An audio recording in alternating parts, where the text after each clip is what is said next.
lineups and pitching matchups as we go around the horn. Sponsored by Januar Towing and Recovery. Oilers baseball on ESPN also brought to you by State Farm agent Christy Babcock, Beeman's Variety, Gentle Dental, Central Peninsula Hospital, and Ashman Krause Real Estate. The three-time national champion Peninsula Oilers game broadcasts on ESPN. Also brought to you by Steam on Wheels, Dan's Automotive, Kenai Peninsula College, White Spruce Trailer Sales, Dam Construction and Roofing, and Ridgeway Dentistry. The 2026 Oilers baseball season on ESPN 1140 AM and 96.9 FM. Also sponsored by Peninsula Surgery and Aesthetics, Earhart, Elsner and Cooley Attorneys at Law, Eyewear Express, Jumpin' Junction, and Soldotna Professional Pharmacy. Oilers baseball is also brought to you on ESPN by AK Express, Martha's Costina, Odyssey Family Practice, AK Tree Solutions, and Playa Azul. The Peninsula Oilers postgame show is sponsored by Peninsula Community Health Services with game recaps and on-field interviews. Now let's go live to today's Oilers game with a ESPN cat. Well, good evening and welcome to Coral Seymour Memorial Ballpark in Kenai.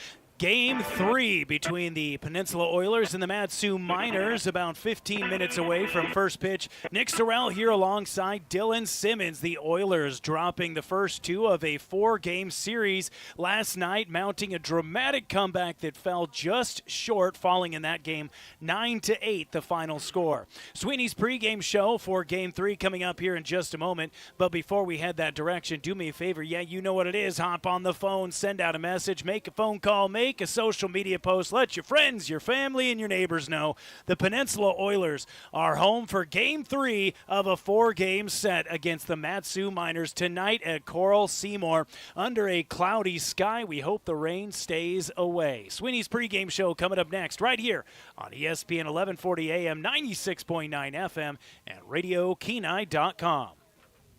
The warehouse is open at Sweeney's Clothing in Soldotna. Come discover amazing deals with savings from 30 to 70% off on flannels, jeans, footwear, jackets, and a wide variety of summer essentials. Plus, they've got lots of new merchandise you didn't see last year. Whether you're heading to work, hitting the trails, or getting the family ready for summer, now's the time to stock up and save. Don't miss the warehouse sale at Sweeney's Clothing in Soldotna. Your workwear and outerwear headquarters for the whole family. Let's talk about something that's not always top of mind, but still really important, life insurance. Because it offers financial protection for your loved ones and can help them pay for things like a mortgage, credit card debt, and even your children's education. Plus, life insurance is probably a lot more affordable than you think. And with State Farm, your local agent can help you understand your options and choose coverage that fits your needs and budget. Hi, this is Christy Babcock, your local State Farm agent, still in Kenai, and now also at the Soldotna Y.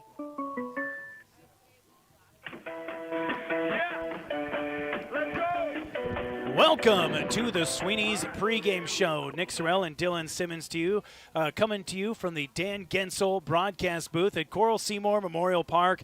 Last night, the Oilers in the bottom of the 9th inning trailed 9-2. They scored 6 runs and had the bases loaded with 1 out. And Dylan, it was a heartbreaker, a pop out and a strikeout to end the game. It just felt like they were going to break through.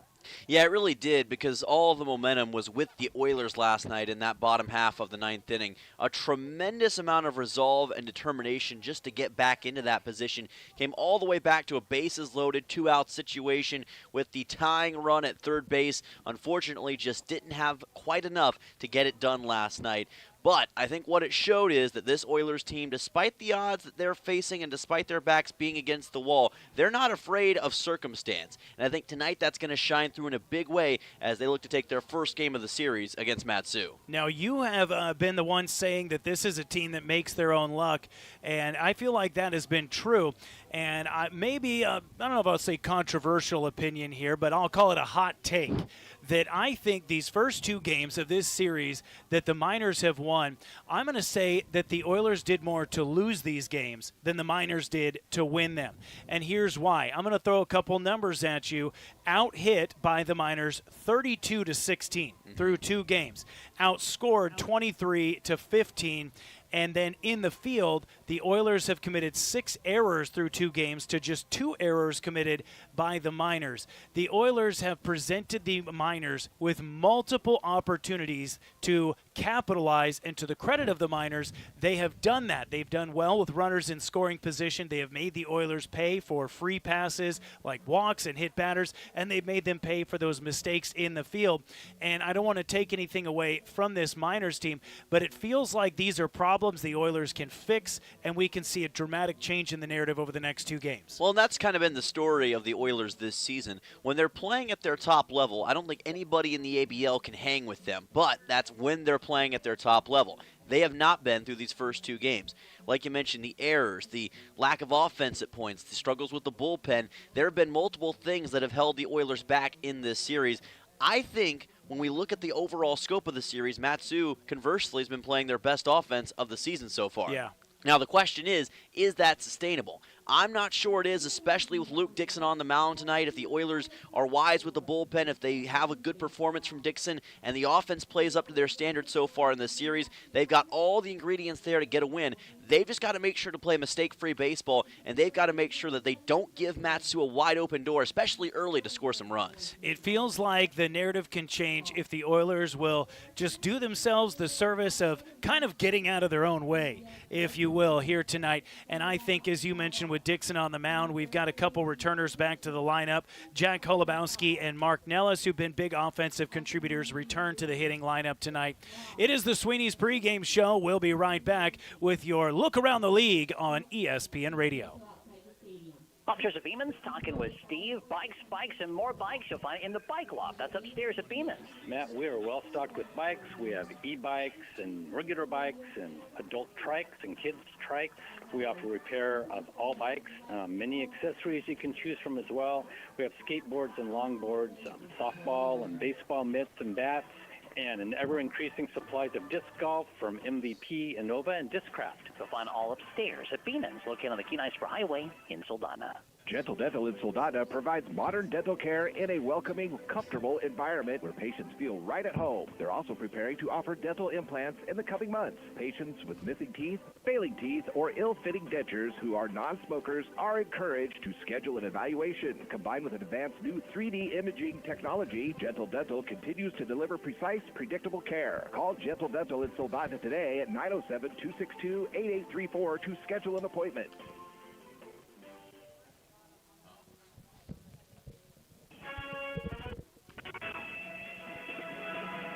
With the latest scores, standings, and news from around the league, let's take a look around the league.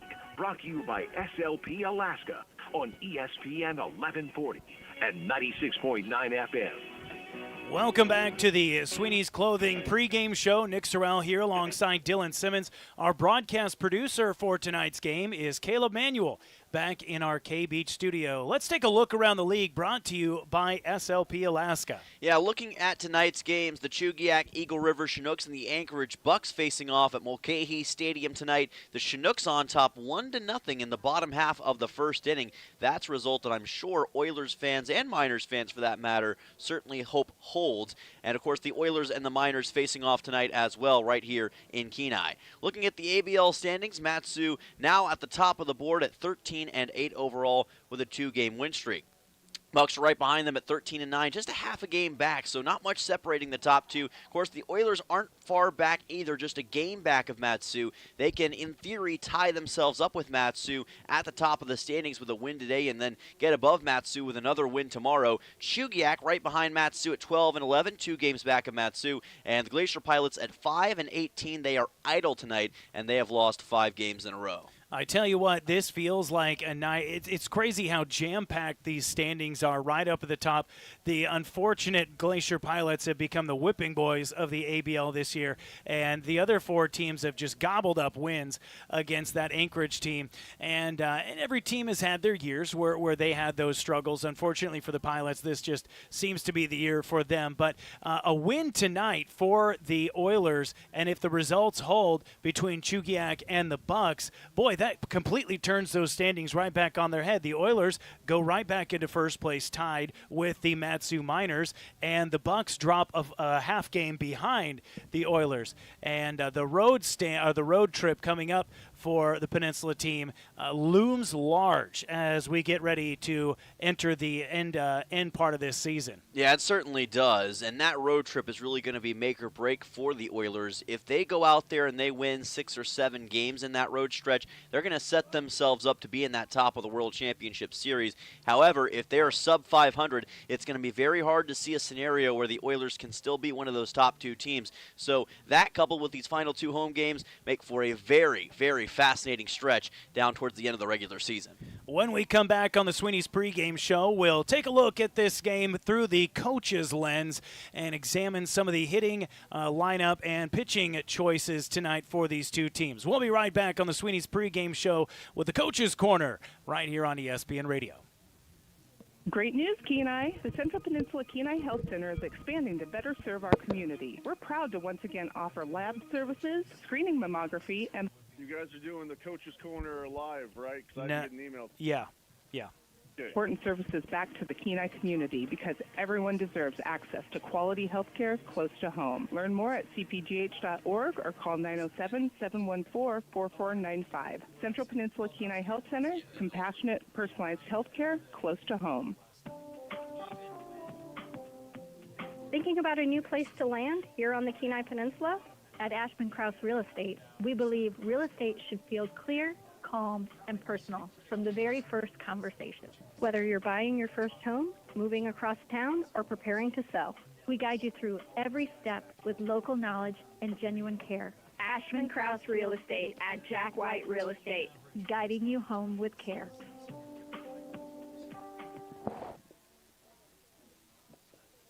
This is Mark from Steam on Wheels. Wanted to talk to you about the Greer Poly tanks that we are now stocking. We've got tank sizes from 1,000 gallon, 1,250, 1,500 gallon. What sets them apart from the competition is that they have up to a 10-foot bury depth. Sometimes you need a tank that can withstand more than 4 feet, and these are where these poly tanks really shine. We do have tanks in stock. As a customer, you can come by and pick them up, a contractor as well. Please give us a call at Steam on Wheels, 907-262-3240.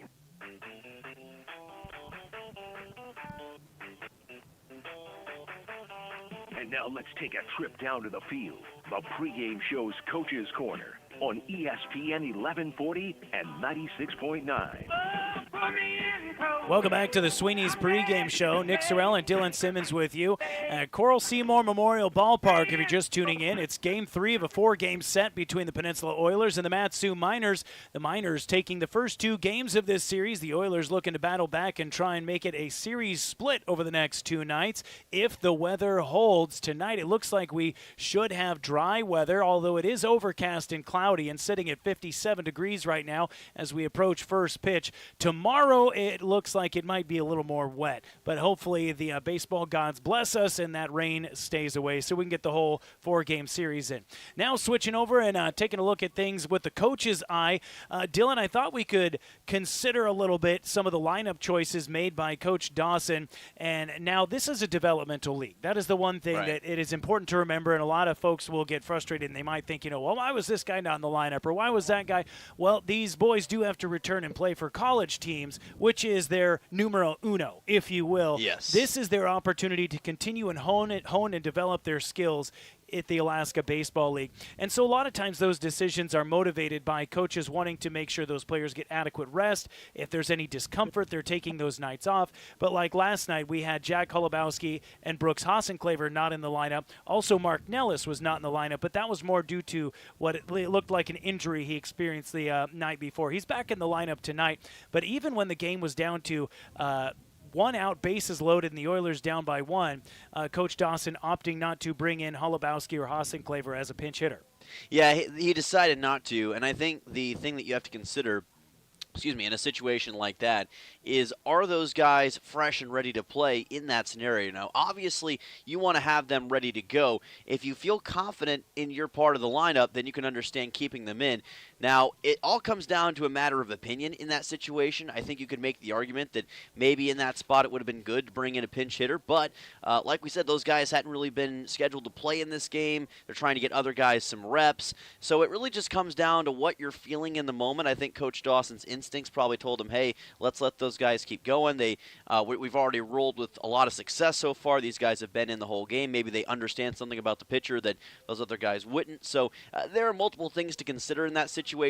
It's a tough call to make, but you can understand it from both sides. So switching over and looking at things from the pitching side, a similar matchup, at least on paper, between the two starting pitchers tonight. The Zach Bowman will be the starter for the Miners, a 3.24 ERA rather. His first start of the season, he's given up 15 hits, 7 runs, 6 earned. He's walked 5 and struck out 12. On the other side of the coin, Luke Dixon for the Oilers, 18 innings pitched, so just an inning and a third more, 15 hits, same number, 9 runs given up, 8 earned, so just a couple more there, 8 walks and 16 strikeouts. So both of these pitchers very similar, and I'm curious to see how that plays out. We'll step aside here on the Sweeney's pregame show. When we come back, your Genwar Towing and Recovery Around the Horn starting lineup on ESPN Radio.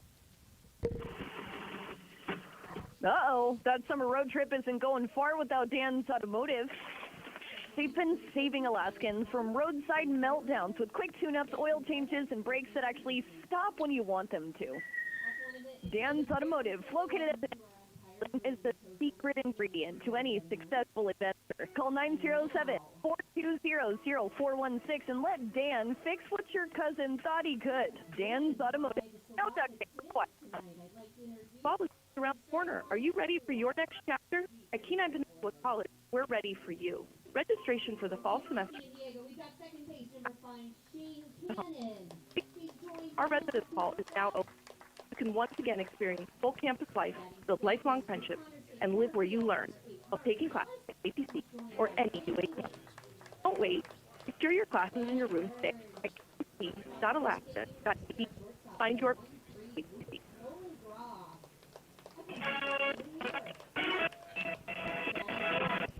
A Sweeney's Globe show continues as we go around the horn with today's starting lineups. Brought to you by Genwar Towing and Recovery on ESPN. Welcome back to the Sweeney's pregame show. Nick Sorrell and Dylan Simmons. Time for the Genwar Towing and Recovery Around the Horn starting lineups. If you need a tow or help recovering a vehicle or heavy equipment, call Genwar Towing and Recovery at 907-394-6068. Here's Dylan with the starting lineup for the Mat-Su Miners tonight. Leading off will be number 4, Will Godfrey. He's over at third base for this game, so a little bit of a switch up for Mat-Su in that department. Austin Park reprises his role as the shortstop, number 11. Luke Hughes, the power hitter, is at first base tonight wearing number 46. Alex Pearson is the left fielder, number 30. Declan Spooner is the catcher once again tonight for Mat-Su, as he was a night ago. Jackson Babcock is in right field. Kenyon Millar is the DH, number 29. Niesel Toth is the second baseman for this game wearing number 7, and the other Millar brother, Cash, is the center fielder wearing number 1, with Zach Bowman, of course, on the mound for Mat-Su. Yeah, again, I'm very intrigued by this pitching matchup tonight. Two very similar pitchers on paper, although Luke Dixon has been very solid for the Oilers over 4 starts. The Miners, Zach Bowman, just his first start of the season here tonight. 6 appearances for him, but all of those coming in relief. We're going to turn it over to the PA announcer right now for the national anthem, and we'll turn up the volume for you so you can hear that here on ESPN Radio. Oh, say, can Hello, I'm Marty Hansen, owner and manager of Byway Express. Have you ever bought new glasses for your little darling and they're lost or twisted into a figure 8 before you even get home or take that first picture? Well, if you... Sorry, I'll bring it back. We'll replace them for free. Let me say... Okay, I'll keep it here. If they lose or break the frame, we'll replace it for free. So relax and expect the best from Eyewear Express. The Peninsula Center Mall, Soldotna. 260-9199. Looking for the toughest trailers and equipment on the Kenai? White Roof Trailer Road. Your local dealer for TYM tractors. That's right, they have TYM tractors. Implements anything from TYM pallet forks, box blades, snow removal. Work as hard as you do. From sales to service, it's a hard need to keep your equipment running strong all year long. Speaking of service, White Spruce offers a full-service shop with special discounts for commercial companies because supporting local businesses matters. For a solid job with great pay and room to grow, Jam Construction and Roofing is hiring roof general laborers. They offer competitive pay-based experience. Full-time work experience, dependable, motivated, and ready to learn. One of the fastest. Come back after this. 262-3996. Jam Construction and Roof, building careers one roof at a time.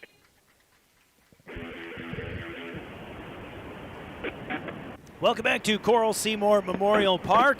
Time for some baseball. And boy, wouldn't you know it, the weather seems to be amenable to baseball as well as the skies continue to lighten up. Clouds not quite breaking apart and showing us blue sky, but breaking up just enough that we can see some, I would say, brighter patches up there in the overcast cloud coverage. Yeah, it's a beautiful night for baseball, and that's good to see considering all the rain we've found throughout the weekend and now going into this early part of the week. Hopefully clear conditions will continue throughout the night. Good amount of fans here tonight. I think we'll have some more trickle in as time goes on, but should be a great environment for Oilers baseball. Very little to no wind as the trees surrounding Coral Seymour Memorial Park often do shield from what is it otherwise generally strong winds that come in off the Cook Inlet. But when they do come in, they kind of tend to swirl around from right field and over toward left field. Tonight, when we do get little gusts of breeze, it looks like they're kind of pushing out toward the right field fence, which may favor guys like the right-handed hitting Luke Lusky, who we've seen go to right field, and Owen Musil, another right-handed hitter, but Jack Holubowski. I think we may see him dial up another long ball tonight. Who do you have your eye on, Dylan, in terms of guys in the lineup this evening for the Oilers? Well, I was definitely going to say Jack Holubowski. I think he's been a guy who, especially lately, has been on such a hot streak. His ability to get the long ball, to get extra base hits, almost the top batting average on this Oilers squad, tied with Mark Nellis at .310 right now. He's going to be a huge piece, and I think getting Owen Musil back as well, tied for the ABL lead in RBIs, having his presence back in the lineup tonight is going to be absolutely massive for the Oilers in timely hitting situations. Thus far, Owen Musil through 2 games. He was 3 for 4 last night and 2 for 4 the night before. So 5 for 8 in the series thus far. And he was sitting on 17 hits for quite a while. And over the last couple games, he's pushed those numbers up. Now he's sitting on just over 20 at 21. So Owen Musil, another guy to keep your eye on if you're watching on YouTube, or your ear on if you're listening at RadioKenai.com or on one of our radio stations, ESPN 1140 AM or 96.9 FM. On the mound for the Oilers tonight, again, it is Luke Dixon. Luke, in his last start, went 5 innings. He allowed 3 runs, 2 earned on 4 hits. He walked 1 and he struck out 6, a season high for him. That was against the Chinooks on July 7th last week. Hopefully we can see Luke replicating some of that here tonight. That would be fantastic, and hopefully the Oilers offense will be able to keep up with their pace, but as I mentioned before, this is going to be a game about discipline for the Oilers. Let's see if they can get it done. Will Godfrey to lead things off for the Miners. The third baseman last night was 1 for 4 with 2 runs scored and an RBI. First pitch to him, just off the plate for ball 1. Godfrey, .293 hitter coming into tonight's game. 17 hits, 13 RBIs, and 1 home run. Dixon winds and delivers the 1-0, and it's low for ball 2. Godfrey's been really solid, especially as the leadoff hitter throughout this series. Can understand why he's back in the leadoff spot tonight against Luke Dixon. Going to present a unique early challenge. 2-0 pitch, high, and it's a 3-0 count to Godfrey. Dixon having a little bit of a hard time locating here in this first at-bat. Defensively, the Oilers have Owen Musel in left field, Mark Nellis in center, Brady Brown in right field. We'll go around the diamond after this. 3-0 pitch is right down Main Street for called strike one. At third base for the Peninsula team, it's Jack Holubowski, Nolan Cross, the shortstop, Shane Cannon's the second baseman, Luke Lusky at first base, and a battery of Luke Dixon and Isaac Fernandez. 3-1 pitch. It's a late strike call. The home plate umpire tonight, Carson Jacobs, Casey Moser back in the field, and that was a very delayed strike call to take it to a full count. Yeah, it was. We've seen that a couple times throughout this series. Godfrey had already thrown the bat away thinking he was headed to first, but now a payoff pitch, a chance for Dixon to overcome that 3-0 count. Righty-lefty matchup. Here's the pitch, and it is high or just a little bit outside. Either way, it misses for ball four. And after not giving up a single walk in his last outing, or rather just one walk in 5 innings of work last week against the Chinooks, first batter tonight gets a walk by Luke Dixon. And that's been all too familiar of a theme at points for the Oilers throughout this series. You want to win this game, you got to try to find a way to avoid the free passes because Mat-Su has feasted on these opportunities throughout this series so far. Now it's Austin Park, the shortstop, tall shortstop, bats from the right-hand side. He'll dig in against Dixon with a man on first base, and the first pitch from Dixon is high and outside for ball one. Austin Park came into this series as the league leader in RBI. He was batting .348 to start this series. However, just 2 hits in 10 at-bats over the last 2 nights, and so his average has dropped to .325. There's a cut and a miss on the 1-0 fastball at the knees for strike one. The fact that it's dropped to .325 shows you just how much he was working with earlier on before this series began. Oilers in their all-white uniforms, tops and bottoms, with the red lettering and numbers across the front and the black ball caps. Miners countering with the blue jersey tops and the white pants. Still the Stars and Stripes themed numbers and letters on the front and back. Here's the 1-1 pitch, grounded sharply but foul off to the right side. And the count is a ball and 2 strikes on Austin Park. Even with the drop-off in batting average, he still has the number 5 batting average in the Alaska Baseball League at .325, which is the most of any qualified Mat-Su hitter. We mentioned this before, but he's very tall for a shortstop. I think it reminds me of like Xander Bogaerts for the Padres. Yeah. Kind of a taller than average shortstop. Here's the 1-2 to Park. Swing and a miss. And strikeout number 1 in the books for Luke Dixon. Yeah, really nice fastball. Challenged Park that time, and Park's struggles continue against Oilers pitchers. And I think the first inning in many ways is a feeling out process for some of these guys. Issued the walk to Godfrey a second ago, but adjusted well, did Luke Dixon to get that K. Last night, Luke Hughes, who now steps into the box, was 3 for 5 with a home run, a double, and a single. And he had an RBI in that game as well with his bomb to left center field. First pitch to the right-handed hitting Hughes is a called strike on the outside corner, and a good start to the at-bat for Dixon. Top batting average of any Mat-Su minor right now. The sophomore has 10 hits and 5 RBIs. Again, in 29 at-bats, but he has been absolutely superb and has been a huge difference maker in many ways in this series for Mat-Su so far. The right-hander sets on the far side of the rubber, quickly comes home with the pitch, and he gets Hughes to watch it go by for strike 2. That was a little bit of a change in rhythm from Luke. Yeah, it was, and usually Luke works at a pretty methodical pace. Sometimes he can speed it up, though, if and when he wants to, and that ability to change pace on a hitter can be a huge asset. Opting to go with the short step, now the longer, swing and a miss, strike 3. He sets Luke Hughes down. Good morning, good afternoon, and good night style. And there's 2 outs in the inning. Boy, that is a great sign if you're an Oilers fan. That fastball for Luke Dixon has been lethal so far against these Mat-Su hitters. He gets both Park and Hughes swinging. Those are 2 guys who are not easy to take care of like that. Will Godfrey took a full count walk to lead off the inning. Now back-to-back strikeouts to Austin Park and Luke Hughes. Here it's Alexander Pearson, the left-handed hitting left fielder. We'll dig in to face the right-hander Dixon. Pearson with a .212 average this season, 11 hits, 3 RBIs. He has put 1 over the fence thus far this year. Dixon's first pitch is a breaking ball that was nasty and a called strike. There's the versatility of Luke Dixon on display with that breaking ball, which isn't as talked about as his fastball, but he certainly has a good one of those, usually targets the top part of the zone with it, and got it to work that time against Pearson. 2 outs and a runner on, no score in the top of the first inning on your Three Bears Alaska scoreboard. Will Godfrey at first base, Alexander Pearson at the plate. Luke Dixon, the 0-1, that's a fastball inside corner, called strike 2. He has thrown, let's see here, 8 straight strikes going back to Austin Park. 9 straight strikes, no, 8. 8, yes. And it's been sensational. His consistency in this top of the first, nothing short of incredible, but can he finish the job on Pearson?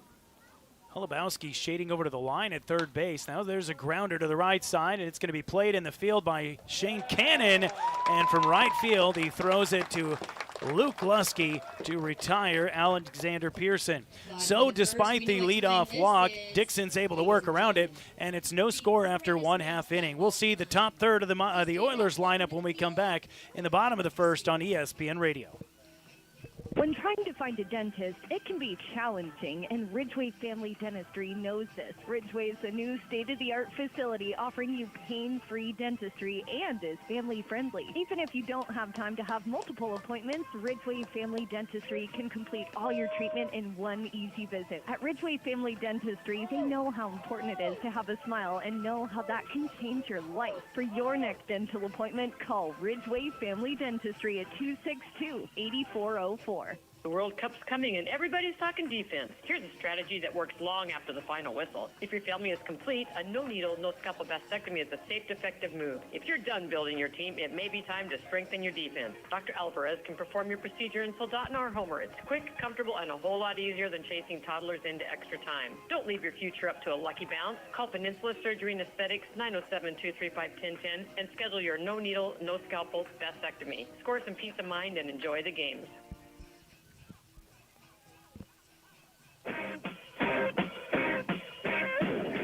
Welcome back to Coral Seymour Memorial Ballpark. Nick Sorrell and Dylan Simmons with you from the Dan Gensel broadcast booth. We go to the bottom of the first inning, and the Oilers will send Shane Cannon, Mark Nellis, and Nolan Graw to the plate. A great first inning for Luke Dixon.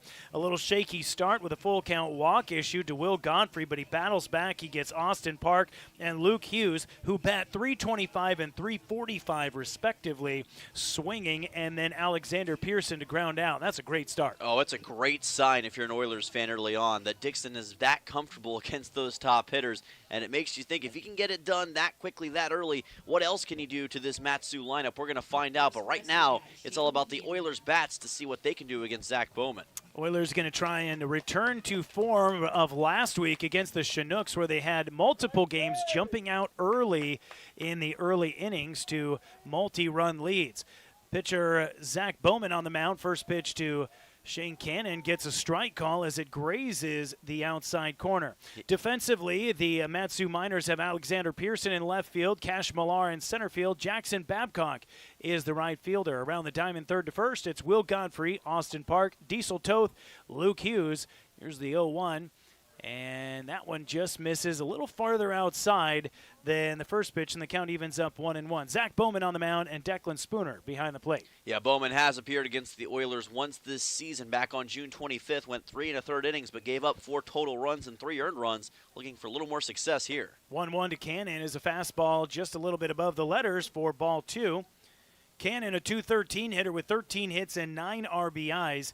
His speed and some consistency at the plate over the last couple weeks has earned him the spot here at the top of the lineup, as the Oilers will perhaps look to challenge Declan Spooner, the catcher behind the plate for the Miners. The lefty comes home, and it's inside for ball 3, and now a hitter's count for Cannon. Very similar to what we saw with Luke Dixon against Will Godfrey earlier on in this first inning, and now Cannon, who's really good at generating walks, has a chance to create another one here. Bowman, the left-hander, misses away, and a leadoff walk issued to Shane Cannon. And now we will see, I think, what the plan is with Cannon at the top of the lineup. Now, a note here is that the Miners have a league-low 24 steals against, and watching Declan Spooner get warmed up behind the plate, he's got a real cannon. He has a tremendous arm, and that's what these guys are going to have to tread lightly with, is his ability to get the ball out of his hand and onto the base path. Nellis a big lead at first, now a secondary. First pitch to Mark Nellis returning to the lineup tonight is a called strike from home plate umpire Carson Jacobs. Interested to see Bowman's comfort level in the early part of this game as the starting pitcher, which he hasn't done yet this season, to see if he can handle the responsibility well. Runner goes, and a pitch is way outside, and Spooner's going to have to put it in his back pocket. And a stolen base for Shane Cannon, attacking the left-handed pitcher, looking right into his eyeballs as he takes off for second there. Yeah, Cannon was bold in that situation, but it paid off. The thing about it was the location of that pitch by Bowman. It kind of threw off the operation for Spooner. I think if it had been a little bit more centered in, he could have had a chance to maybe throw him out, but obviously that didn't happen. No outs and a runner in scoring position. The 1-1 pitch outside, ball 2 to Mark Nellis. A couple games ago on a rainy Saturday evening, Mark in the second inning made a sensational sliding catch, foot-first sliding catch in center field, but then came up a little bit, looked uncomfortable, and was removed from the game, out of the lineup yesterday. 2-1 pitch outside, and it's 3-1 on Nellis, but he appears none the worse for wear, and he's back in the lineup tonight. Yeah, the future Eastern Michigan Eagle, like you talked about, had an issue after that play in center field. Nagging hip injury that he's kind of been trying to work through since way back in February, but looks like he's good to go tonight, and he's already got a hitter's count here. Bowman in trouble with a runner on second, no outs, and a 3-0 count to Nellis, and ball 4 goes outside as well, and that is back-to-back walks issued by the Miners starter. Yeah, and right now these Oilers batters are remaining very patient in this situation, and that's the biggest thing that you got to do here against these Mat-Su Miners early. Looks like Declan Spooner's going to have a conversation with Zach Bowman. Yeah, Declan Spooner coming out, as is, I believe, the pitching coach for the Miners, and we'll get a trifecta of guys on the mound to have a conversation here. And what I'm thinking is that there's something going on mechanically here, because everything for Bowman is missing outside. Yeah, usually that's a mechanical thing, and it's all about trying to correct that. Is it the release? Is it the motion of the arm? That's what they're trying to sort out in this situation, and that's why the pitching coach comes out here to try to make sure Bowman is ready to go. Remember, this is going to be a lefty batter versus a lefty pitcher right here as well, with Graw coming up to the plate against Bowman. Nolan Graw last night against Mat-Su was 1 for 4. He did score a run. That was part of that 6-run ninth inning for the Oilers. Graw, a left-handed hitter, bats .366 this season. First pitch to him is at the knees for a called strike. And that was a lot better from Bowman. That was lower in the zone, better on the off-speed placement, and that's more of what he's going to be looking for against these Oilers hitters. Let's see if Graw adjusts to that. No outs in the bottom of the first inning. Oilers threatening with runners on second and first. Here on your Three Bears Alaska scoreboard, no score yet after Luke Dixon had a pair of strikeouts and retired the Miners quickly. The 0-1 to Graw is once again at the knees. That, though, apparently a little bit low, and it's called a ball by Carson Jacobs. A little bit more to the inside on that pitch as well may have contributed to that being called a ball. Oilers base runners get their leads. Shane Cannon stole second base earlier in the inning. 1-1 pitch on the way to Graw, and that one at the knees on the outside corner. Great looking pitch with a fastball, and the count is a ball and 2 strikes on Nolan Graw. Yeah, really good pitch by Bowman that time. Again, going with the off-speed stuff as well as the fastball, mixing it in well against Graw. Zach Bowman, the left-hander on the mound, checks the runner at second. Now he comes home and pulls it outside to the left-handed hitting Graw, and the count evens up 2 balls and 2 strikes. Graw, again, .366 average this season, 15 hits, just 3 RBIs, but he does also have a deep ball, and the wind, I would say, slightly favorable to something toward right field. 2-2, grounded to the left side, and that's going to get through underneath the glove of Austin Park. Around third and heading for home is Shane Cannon, and he will score standing up. And Nolan Graw has his 4th RBI of the season, and without an out recorded, the Oilers jump out in front 1-0. That's a great swing by Nolan Graw off the bat on the left side of the ballpark. Went opposite side for this hit, and whether it was intentional or not, Shane Cannon trying to run from second base. I don't know if he maybe obscured the view of Austin Park, but kind of got in the way, and Park couldn't make the play in time, and that allowed for the easy run to come in to score. Yeah, it very clearly appeared to screen the view of the shortstop Austin Park, like you said. Now it's the right-handed hitting Luke Lusky. Takes a fastball outside for ball one. Lusky, 273 average this season, 18 hits, 17 RBIs. That's one of the higher ones in the league. And 3 home runs. That's good for second in the league behind his teammate Brooks Hassenclaver. The left-handed Bowman fires and gets a strike call on a pitch knee high. Count evens up, a ball and a strike on Luke Lusky. When it comes to power, I'm not sure if there's anybody else in the ABL who has it quite like Luke Lusky. His ability to drill balls out of the ballpark is superb, and obviously Hassenclaver's got it too, but Luke has demolished some of these pitches. 1-1 pitch, cut on and missed by Lusky, and the count now a ball and 2 strikes against the Oilers' first baseman. And when Luke goes deep, it's not you're not wondering about it. No. Off the bat, yes. You know that it's gone. And he's even had some pretty deep fly balls as well that thought maybe they were going to get out, but the ones that he does put out are no doubters. 1-2 pitch is flared foul off to the right side, and the at-bat continues with a 1-2 count. There's a great demonstration of that power. And wouldn't it be fitting on the night of the home run derby for Luke Lusky to get a home run of his own right here? Home run derby on Netflix. Yes. First time ever, right? Yeah, can Netflix just slow down? Like, they're taking all the sports now. I know. It's going to be everything on Netflix before too long. Ball and 2 strikes against Luke Lusky, the first baseman for the Oilers. Pitch on the way, swing and a miss, and Lusky goes down hacking for out number 1 in the bottom of the first. Yeah, he was getting aggressive on that plate appearance. Obviously thought he could do something with that fastball from Bowman. Just a little bit late trying to get to that, and a strikeout to help relieve things for number 12 on the mound. Owen Musil walks right across home plate on his way to the right-handed batter's box and gives it several good scuffs with his cleats. That interesting move there. Curious, if we ever get to talk to him, I'd like to ask him about that. Is that something you see him do more often, where he scuffs the plate like that? First pitch to him is low and away, ball 1. You know, I've never noticed it, but there is a possibility that he maybe does that, and I just never accounted for it. It could be like a pre-bat ritual or something of the kind. It was like a demonstrative scraping of the cleats across home plate. Like stopped on it and like he was wiping his feet off or something. Like, this is my plate now. Well, it's a 1-0 count with 2 on and 1 out in the bottom of the first. Oilers on top 1-0. Here's the 0-1 pitch to Musil, and it's way outside for ball 2.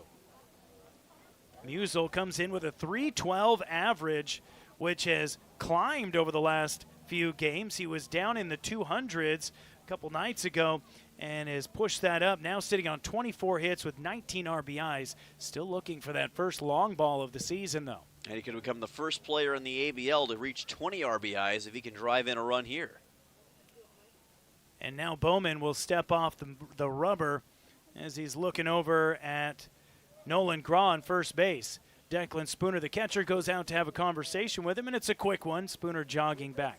The inning started off with a walk to Shane Cannon. He stole second base. Then Mark Nellis took a 3-1 walk. Then an RBI single by Nolan Graw. Luke Lusky strikes out swinging. And that's what brings us to Owen Musil with 2 Oilers on base ahead of him and 1 out in the bottom of the first. Here's the 2-0 pitch. Flared foul, just like we saw a moment ago with Lusky as he was late on the swing, and that's strike 1. Brought to you by the Spurgeon family. Musil, I would say probably the most physically imposing player on this Oilers squad. How tall is he? He looks like he's probably, 6'3", 6'4"? 6'4" is his official listed height. Yeah, and he's only a freshman in college is the crazy thing to think about. He could grow even more as time goes on. Here's the 2-1. Fouled again. Late swing, and it's off to the right side and over the Oilers' bullpen, and the count evens up 2-2. Now, the last 2 right-handers, Musil and going back to Lusky, late on most of those fastballs from Bowman. Yeah, I've noticed that as well, and I'm curious if that's something that the Oilers will correct a little bit more as time goes on. But it seems like on some of these fastballs, just a step behind, we'll see if Musil recognizes that with this big 2-2 coming up. 2 balls, 2 strikes, kick and a delivery, and once again, late on the swing, fouls it straight back, and the count remains 2-2 on Owen Musel. Zach Bowman, the starting pitcher for the Miners. If you're just tuning in, getting his first start of the summer for Mat-Su. He has 6 appearances on the season, but all of those in relief. 16 2/3 innings pitched, a 3.24 ERA. The left-hander with a 2-2 pitch misses downstairs, and it's a full count to Owen Musel. Bowman did start plenty of games, though, for Gonzaga this past year. Of course, he plays for the Zags out of Spokane and had 7 innings pitched even, or 8 innings pitched, I should say, against Creighton back in March. Gonzaga, not a school you think baseball first typically. It's usually basketball first. There's a line drive towards straightaway center field, but hit right at the center fielder, Cash Millar, and he'll make the catch. And Musel just hit it in the wrong spot. Otherwise, that was a 2 RBI double. It absolutely could have been. If that is in the gap in right or left center field, that's a couple of runs scored for the Oilers. But it doesn't get any easier for Zach Bowman here, because here comes Jack Holubowski. Holubowski, the .310 average hitter for his playing third base tonight. 18 hits, 19 RBIs. That's good for a team high, tied with Musel. And he has 2 home runs on the season, one a few nights ago. First pitch to him is a good one. Fastball on the inside corner for a called strike. Zach Bowman gave up a pair of walks to lead off the inning, but has fought his way back after Graw singled in a run. A strikeout to Lusky and a line out to Owen Musel. Here's the 0-1 to Holubowski, and he waves and misses at it for strike 2. .468 on-base percentage for Holubowski this year. And he has the team high in slugging percentage, by the way, at .517. His ability to get extra base hits has been incredible as of late. 0-2 count, 2 men on and 2 outs in the bottom of the first inning. Oilers leading 1-0 on the Three Bears Alaska scoreboard. Zach Bowman, the pitcher on the mound for Mat-Su. Jack Holubowski, the Oilers hitter, in the box. Pitch on the way, inside, and it skips off the leg guard of Declan Spooner, and the 2 runners will advance on ball 1. Yeah, it did, just straight off the leg guard of Spooner, and then he couldn't get past Jack Holubowski there for a second. Allows Graw and Nellis to both get into scoring position, and really picks up the possibility of run scoring on this at-bat. You want to call that a pass ball or a wild pitch? I'm going to call it a wild pitch for now. Okay, we'll agree on that, and we'll put that in the scorebook. Here's the 1-2. There's a bloop toward right center field, dropping, and it's going to be caught by a backpedaling second baseman, Diesel Toth, to retire the side. The Oilers, though, get 1 run in the inning on 1 hit, and they strand 2 men. There are no errors, and they lead 1-0 as we go to the top of the second right here on ESPN Radio.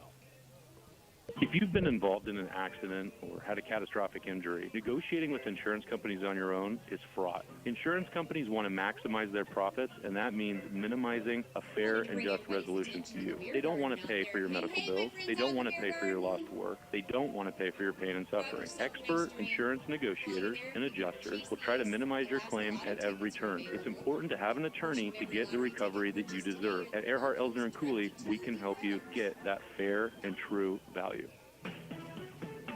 Hi, this is Justin Ruffridge. There's nothing like a small town. It's real community. And that's one of the reasons I'm raising my family here. It's also why I own and operate Soldotna Professional Pharmacy, because I believe a small town pharmacy is where people get the best care. Our customers aren't just customers, you're our friends and neighbors. Stop by at 299 North Binkley in Soldotna for hometown friendly service. I'm Justin Ruffridge, and I'm here to serve you.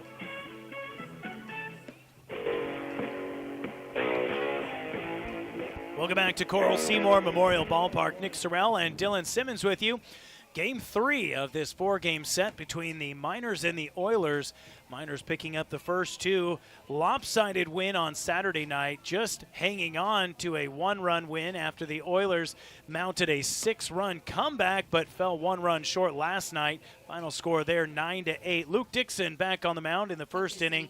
Issued a walk to Will Godfrey. Then he got Austin Park and Luke Hughes to strike out swinging and Alexander Pearson to ground out Great-looking first inning for Luke. It was a great-looking first inning for Luke Dixon, and his ability to control his fastballs as efficiently as he did was awesome to watch. Now we'll see if he can keep it up, but if he's able to, got a good feeling about this one for the Oilers. Declan Spooner will lead things off in the top of the second for the Mat-Su Miners. A left-handed hitter facing the right-handed pitcher, and first pitch is a deep drive toward right field. It's hooking toward the foul pole, and it's caught in foul territory by Speedy Brady Brown for the first out of the inning. Speedy is a great way to describe it. Not sure if there would have been a lot of other outfielders, not only on the Oilers team, but in the ABL that could have made that play. But Brady Brown turning on the Jets, getting toward that right field corner, able to bring that thing in. What a great outfielder he's been for the Oilers this season. We have seen him with the Jets many times getting over into foul territory, and he covers a lot of ground, especially right there to make that catch. Here's the right fielder, Jackson Babcock, the six-hitter in the Oilers lineup. Another lefty to face the right-handed Dixon, and he takes ball one on a breaking pitch down and away. Luke Dixon working with 2 strikeouts to just 1 walk after an inning and a third. The 1-0 is grounded right back to the pitcher, but it's over his shoulder. Here's Graw charging in, fields it on the infield grass, and throws on the run to get Babcock at first base. And, man, that was some athleticism from Nolan Graw. Oh, my goodness, was it ever. First of all, the recognition to see where that baseball was going as it skimmed past Dixon. You got to have very quick reactionary times to be able to bring that in like he did. And then the throw on the hop was ridiculous to Luke Lusky. Credit Lusky as well, because the throw a little bit low, Lusky still able to pick it up off the ground and get the out. A huge 6-3 for the Oilers. So now it's Kenyon Millar, the designated hitter for Mat-Su, a .224 hitter with 11 hits and 5 RBIs. Another lefty to face Dixon, and a curveball that don't curve stays upstairs, and it's 1-0 on Millar. Yeah, I think you're right. That was intended to be a much more cutting breaking ball, but it just kind of stayed high for Dixon that time. We'll see if he can correct that here against Millar. Dixon from the windup with nobody on and 2 outs, fires a fastball low and away, and it's ball 2 to Millar, making it easy for him with the first 2 pitches. Count now 2 balls, no strikes. Millar enters the game with a .224 average. He's got 11 hits and 5 RBIs so far. Here's the 2-0 from Dixon. Popped straight up over the infield. Should be playable for Graw. He settles underneath it at the shortstop spot, and he makes the catch. And that is a 6-pitch inning for Luke Dixon. 1-2-3 go the Miners in the top of the second. We'll be back with the bottom half of the inning right here on ESPN Radio.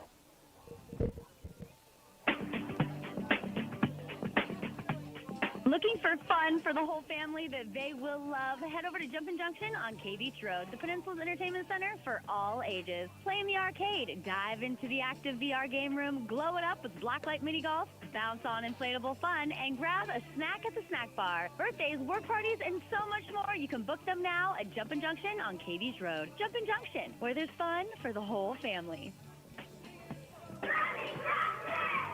Who would you call if your vehicle broke down? If you just had an accident or just spun off into the ditch? You might be able to think right now, but in the moment, it might be hard. So here's what I want you to do. I want you to add this name and number to your phone in case of emergency. Okay, are you ready? It's Genwar. That's Jenwar, Towing and Recovery, 394-6068. That number again is 394-6068. Available 24 hours a day. Genwar Towing and Recovery. Make sure it's in your phone. Welcome back to Coral Seymour Park in Kenai. Nick Sorrell and Dylan Simmons with you from the Dan Gensel broadcast booth. We go to the bottom of the second inning. A very quick top of the second for Luke Dixon, just 6 pitches, and he retires the Miners in order. It'll be the bottom third of the Oilers lineup due up in the bottom of this inning to face Zach Bowman. The Miners starting pitcher leading it off with Reed Oakley back in the lineup tonight as the designated hitter. Yeah, it's good to have him back. A .277 average with 3 RBIs and 7 total runs on the season so far. And Reed, I think, one of the more underrated hitters on this Oilers roster, can come up with some clutch hits at some very opportune moments for Peninsula. Reed, as you mentioned, .277. There are only 2 batters in this lineup tonight batting under .250 or under .270. First pitch, though, to Reed gets a big wave and a miss for strike 1. Well, really, this entire Oilers roster has such great hitting capability. There's a reason they're the #1 offense in the ABL. 254 average and almost a 400 on-base percentage. And, of course, the 11 homers. 1-0 pitch, or rather the 0-1 is a fastball. Ball inside, and it brushes Oakley back for ball 1. Oilers have 127 RBIs this season. There's a blooper toward right center field. Charging in is Cash. Oh, what a catch from Cash Millar. A diving stab at it to retire Reed Oakley, and he just got robbed. Yeah, there's not much that Reed can do about that one. He just needed that ball to hang up a little bit less than it did. It was just enough time for Millar to be able to get underneath it and dive to make that catch. Great athleticism from the center fielder. We've seen great outfield play so far from both teams tonight. Brady Brown with a great catch in foul territory in the top of the second inning. And there's a display from Cash Millar. Here's Isaac Fernandez, who hacks at the first pitch from Zach Bowman for strike 1.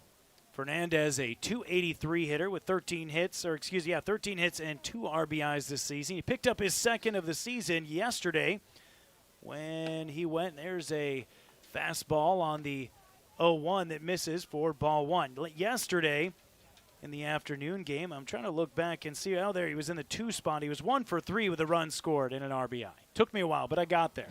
It was a very odd hit as well. Barely stayed fair after it looked like it would for sure go foul. Swing and a miss on the 1-1, and he's quickly behind in the count, a ball and 2 strikes. Mentioned this yesterday, but he has a great knack for being able to hit the ball towards the boundary in either left or right field, and his ability to hit it towards the corner could prove crucial sooner rather than later.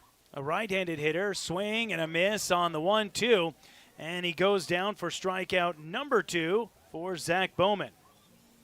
So that'll bring up Brady Brown, the number 9 hitter, after Oakley was retired on the fly out to center field, and Fernandez down just a moment ago on that swinging strikeout. And after what looked like a rough start to the game for Zach Bowman, a pair of walks, Shane Cannon at the top of the lineup coming in to score on the RBI single by Nolan Graw in the first inning. Bowman has really settled down. He's retired 5 straight. Lefty-righty matchup, Brady Brown. Here's one looping toward right field, and it's going to drop down in foul territory just outside the Oilers' bullpen for strike 1. What a great game that Brady had yesterday, by the way. Ended up going for 2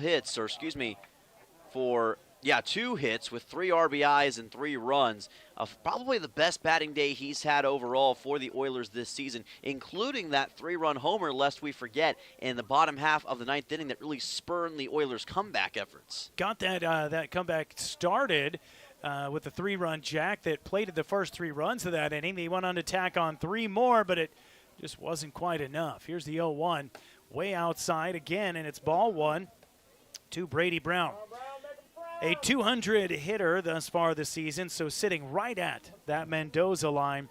6 hits, 7 RBIs, 3 of those coming last night on 1 swing of the bat, and 1 home run, that again last night. Fastball clips the inside corner, and it's 1 ball and 2 strikes to Brady Brown. He's going to try and get himself aboard and roll the lineup over back to Shane Cannon at the top of things. Walked and scored in the first inning. Lefty-righty matchup. Bowman the pitcher. 1-2, swing and a miss, and it was a foul tip, actually, and it went off the catcher, Declan Spooner, who looks a little uncomfortable. I think that may have got him on the thigh. Yeah, it looked like it might have got him on the thigh, and thankfully he's not too uncomfortable after the fact, but obviously wasn't fun to experience that. But I got to say about Brady, in that 9-hole, he's a very underrated hitter, and if he can continue to contribute at the rate he was yesterday, he could be a very big asset for this Oilers team in the month of July. Great speed as well, as we've already seen tonight with the catch in foul territory from the right field position. Count remains 1 ball and 2 strikes, 2 outs, nobody aboard, and a foul ball pushed off to the right side, and the count remains 1-2 on Brady Brown. If Brown is able to reach, again, that would take us back to the top of the lineup. for Shane Cannon. Hey, very quickly, 907-953-2006. That's the phone number I want you to write down. Send us a text message at that number. Let us know who you're cheering for, and we'll give them a shout-out. 1-2 pitch again is a curveball that misses off the plate, and the count evens up 2 balls, 2 strikes on Brady Brown. That number, 907-953-2006. If you're a Miners fan, that's okay. You can still text us. We'd love to hear from you as well. 2 balls, 2 strikes. Here's the pitch to Brown inside with a fastball, and the count runs full. Good work by Brown in this at-bat, hanging tough with Bowman, generating all those foul balls, and doing a really good job of understanding where the ball's going to end up in relation to the plate. It's gotten him to this 3-2 chance. Payoff pitch, fouled off to the right side. Goes off the fencing over there just in front of the Oilers bullpen. And Brady making Zach Bowman work for this 3rd out if he can in fact get it. But a walk or a base hit here would be a great job to extend the inning and try and drive that pitch count up. The left-hander settles in and kicks and fires. Fly ball toward right field on the swing, and it's right at Jackson Babcock, the right fielder, and he will make the catch. And the Oilers go in order in the bottom of the 2nd inning. No runs, no hits, no errors, and they don't leave anybody on base. But they still lead after that 1st inning run, 1-0 on your 3 Bears Alaska scoreboard. We'll be back with the top of the 3rd inning on ESPN Radio. Let's go fishing. Let's go see Alaska. Whatever your adventure is, 3 Bears Alaska is here to help your adventure. They're a one-stop shop with easy to get in and out fuel pumps. Great for RVs, boats, campers, recreational trailers, work trailers, pretty much anything. And with locations in Cooper Landing, Sterling, Kenai, and Anilchik, you're on your way. 3 Bears also has groceries for your adventure, fishing and camping gear, a liquor store, ice and fishing licenses as well. For your next adventure, stop by 3 Bears Alaska. Everyone knows the struggle. The DMV keeps bankers' hours while they're stuck at work. That's where AK Express rolls in to save the day. They handle the services people need, and that's why they want you. Open until 6 p.m. Monday through Friday and Saturdays 11 to 3. AK Express makes busy schedules easier. Conveniently located at the corner of K Beach and West Poppy Lane, next to Everybody Rides Again. AK Express, where convenience is king.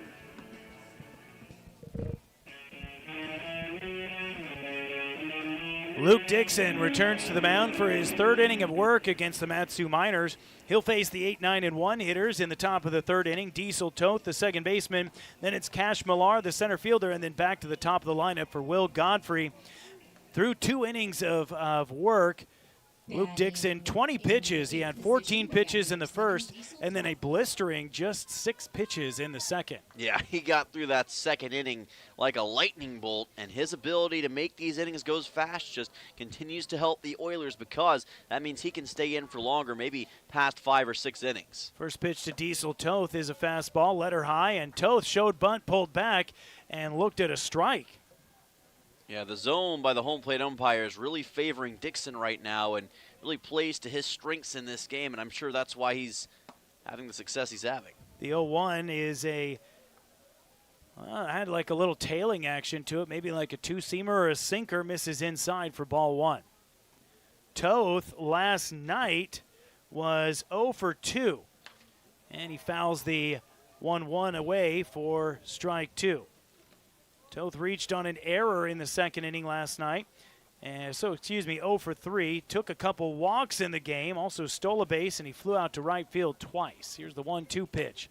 Fastball outside corner, called strike 3. And that is K number 3 for Luke Dixon, and there's one away in the top of the 3rd. And again, that fastball continues to do damage. Very few, if anybody, on this Mat-Su roster has had an answer for it so far. And yet another strikeout for Luke Dixon among several already in this game. Dixon came into the game with 16 strikeouts. He's now knocking on the door of 20 here with 3 through 2 1/3. The number 9 hitter, Cash Millar, digs into the right-handed batter's box and looks at a fastball off the plate for ball 1. If you're an infielder, an outfielder, the one thing I think you, in some level, enjoy being is bored when your pitcher is just dealing. Here's the 1-0. Again, that one, I thought it was outside. Looked like it just clipped that outside corner. Gets a strike call from Carson Jacobs. It looked like it just barely may have clipped that outside corner, and again, really good zone for Dixon right now. 1-1 pitch, nubbed foul off the plate, and it actually hit the catcher, Isaac Fernandez, who is a little bit worse for wear. He puts a hand on a knee, and now he's going to get a visit from the pitching coach. Yeah, Caden Thorpe's going to make his way out just to make sure that Isaac's okay.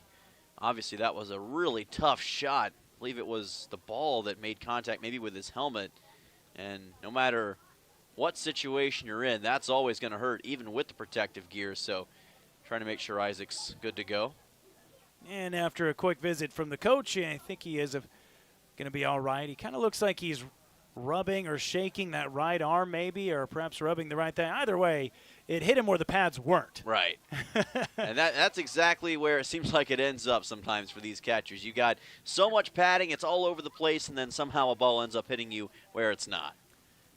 1-2 pitch on the way from Dixon, and it is a filthy curveball on the outside corner for called strike 3, and he's got back-to-back backward Ks and strikeout number 4. Oh, that breaking ball is working to perfection right now. Millar just kind of awestruck watching that one go by, and Luke Dixon's ability on the mound is the story so far tonight. Dominance that we haven't really seen from him, at least quite like this so far this season.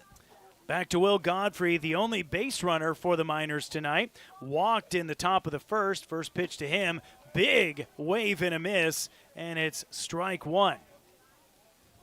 I mean, Luke's curveball tonight, it's like disrespectful. Yes. It's on point, to say the least, and I think filthy is a good way to describe it. 0-1 fastball is high and away, and he couldn't get Godfrey to chase after it, so the count evens up 1-1. And I'm sure Matt Sue's hoping that, please, let's not have that breaking ball be as good as it is right now throughout the rest of the game, because if so, it's going to be a long night. 1-1 strike pitch on the way from Dixon. Fastball outside corner. No, it does not catch the corner, and it's 2 balls and a strike. Nobody on for the Miners in the top of the third. They trail the Oilers 1-0, and there are 2 outs in the inning. Luke Dixon on the mound, top of the order, Will Godfrey at the plate, and he fouls this one off to the left side, a mile high, and it's going to go right into the beer garden off the top of the covering. And you heard the fans groan there. I think they wanted it to land in the beer garden. Yes, and they're always rooting for that. It would have created some form of chaos. Would have been interesting, but not to be this time. The awning saved the day. A chilly evening, sitting at about 55 degrees in Kenai with a light breeze coming in off the Cook Inlet, but the fans still turning out here. The grandstand's at about 50% capacity. 2-2 pitch on the way to Godfrey, and it misses just a little bit outside. And Dixon wanted that one. It looked like he went to, again, what might be a two-seamer or a sinker with that tailing action away from left-handed hitters. And it's now 3 balls and 2 strikes. Another full count. Quick pitch is a fastball right down the middle. And he strikes out the side in the top of the third. Luke Dixon, have yourself an evening. He is dealing. The Oilers lead 1-0 after 2.5. We go to the bottom of the third right here on ESPN Radio. Ready to spice up your day? Playa Azul Mexican Restaurant in Kenai is serving a bold, authentic Mexican food made with love and packed with flavor. New to town or just passing through, this is your must-stop spot for amazing variety, unbeatable prices, and all your favorites. Enjoy the free salsa bar and kick back with cold beer or a glass of wine. Located just past the last traffic light in Kenai, headed north. Playa Azul is where the fiesta never ends. Come hungry, leave happy. Playa Azul Mexican Restaurant. Hazardous trees are such a problem here on the Kenai Peninsula, but they have to be handled, and the place to call is AK Tree Solutions. With many years of experience in residential hazardous tree removal, they offer guaranteed customer satisfaction, and they're very accommodating. AK Tree Solutions also offers tree pruning, and they're licensed and insured. Get those hazardous trees off your property today. Call AK Tree Solutions, 907-398-2903. That's 907-398-2903. We go to the bottom of the third inning. Zach Bowman back on the mound for the Mat-Su Miners. 2 innings of work. He's allowed 1 run earned on 1 hit. That was an RBI single with no outs in the bottom of the first by Nolan Graw. and he has walked 2 and struck out 2. But again, since walking the first 2 batters he faced, Bowman has really kind of settled into a bit of a groove. Yeah, he has, and I think both pitchers are doing a fantastic job so far tonight. Kind of looking like we got a pitcher's duel shaping up. However, the Oilers offense, despite the losses so far in the series, they've been able to deliver at a high rate. We'll see, especially with the top of the lineup, if they can get things going in the bottom of the third. Had some success in the bottom of the first. We'll see what happens. See how they respond second time through the lineup against Bowman. Top of the lineup is brought to you by State Farm agent Christy Babcock. Start the next inning in your life with the top insurance team. Here's Shane Cannon, the right-handed hitting second baseman, walked and scored in his first plate appearance. And he looks at ball 1 down and inside. And just like his first at-bat, he's ahead in the count already. Bowman, a left-handed pitcher with a 3.24 ERA. 1-0 pitch. Cut on and missed by Cannon, and the count evens up a ball and a strike. Fanned a little bit late trying to get that fastball off of Bowman. And I think you're right. Zach's been settling in really well since that bottom half of the first inning. Dominant bottom of the second. He looks very comfortable with the stuff he's delivering right now.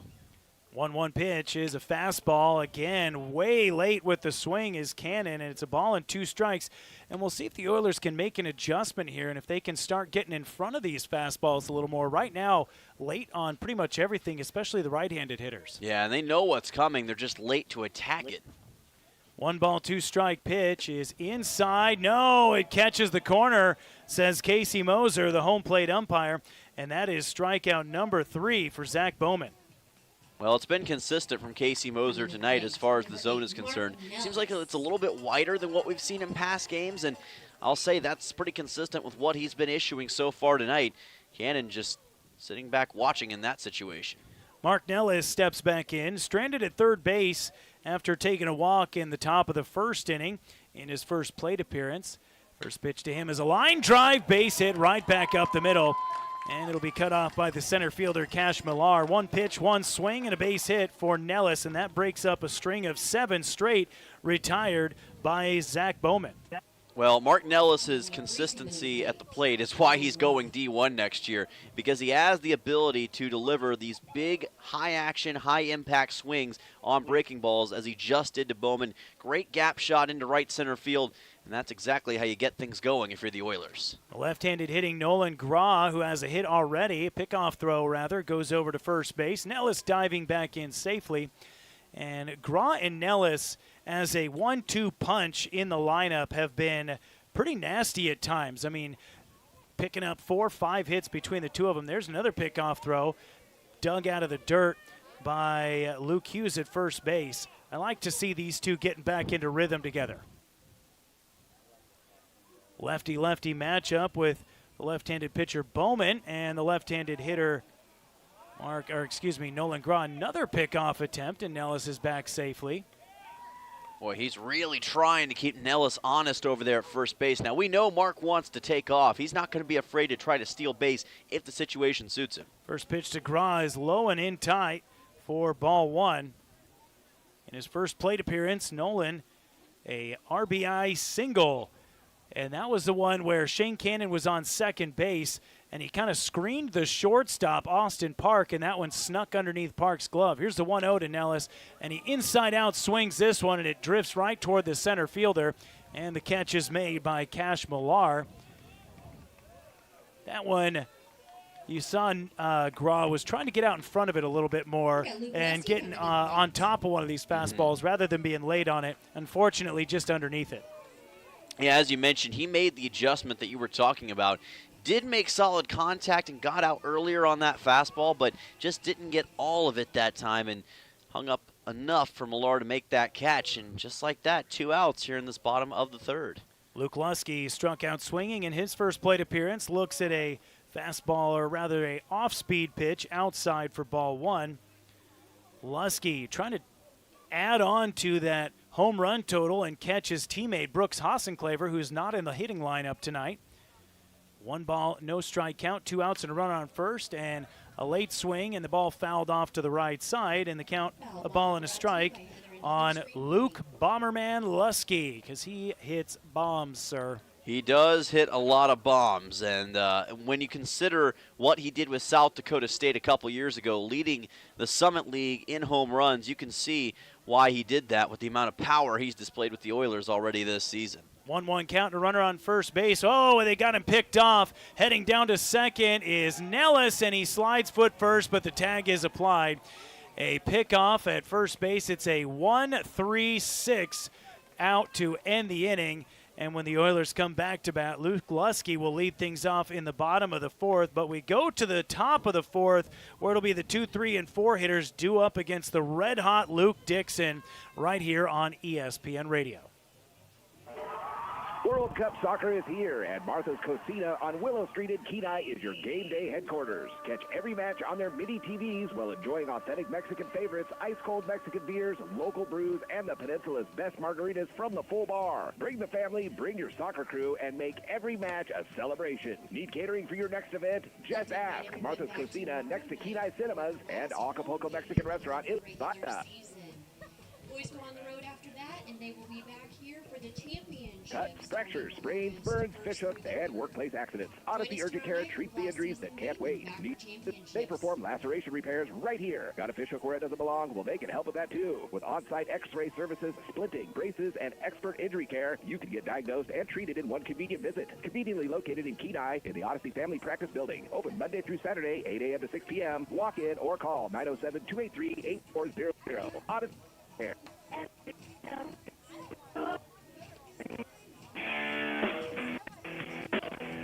Welcome back to Coral Seymour Memorial Ballpark. We go to the top of the fourth inning. The Peninsula Oilers on top of the Mat-Su Miners, 1-0 on the Three Bears Alaska scoreboard.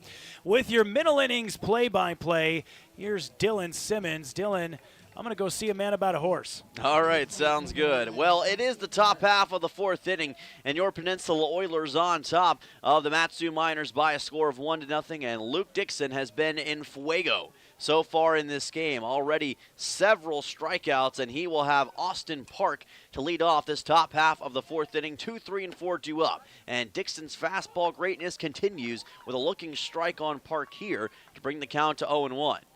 He has retired every single batter he's faced outside of Will Godfrey, the very first batter in the top half of the first inning, which he reached on a walk. Otherwise, though, it's been brilliance from Dixon so far. Delivers this pitch low for ball one.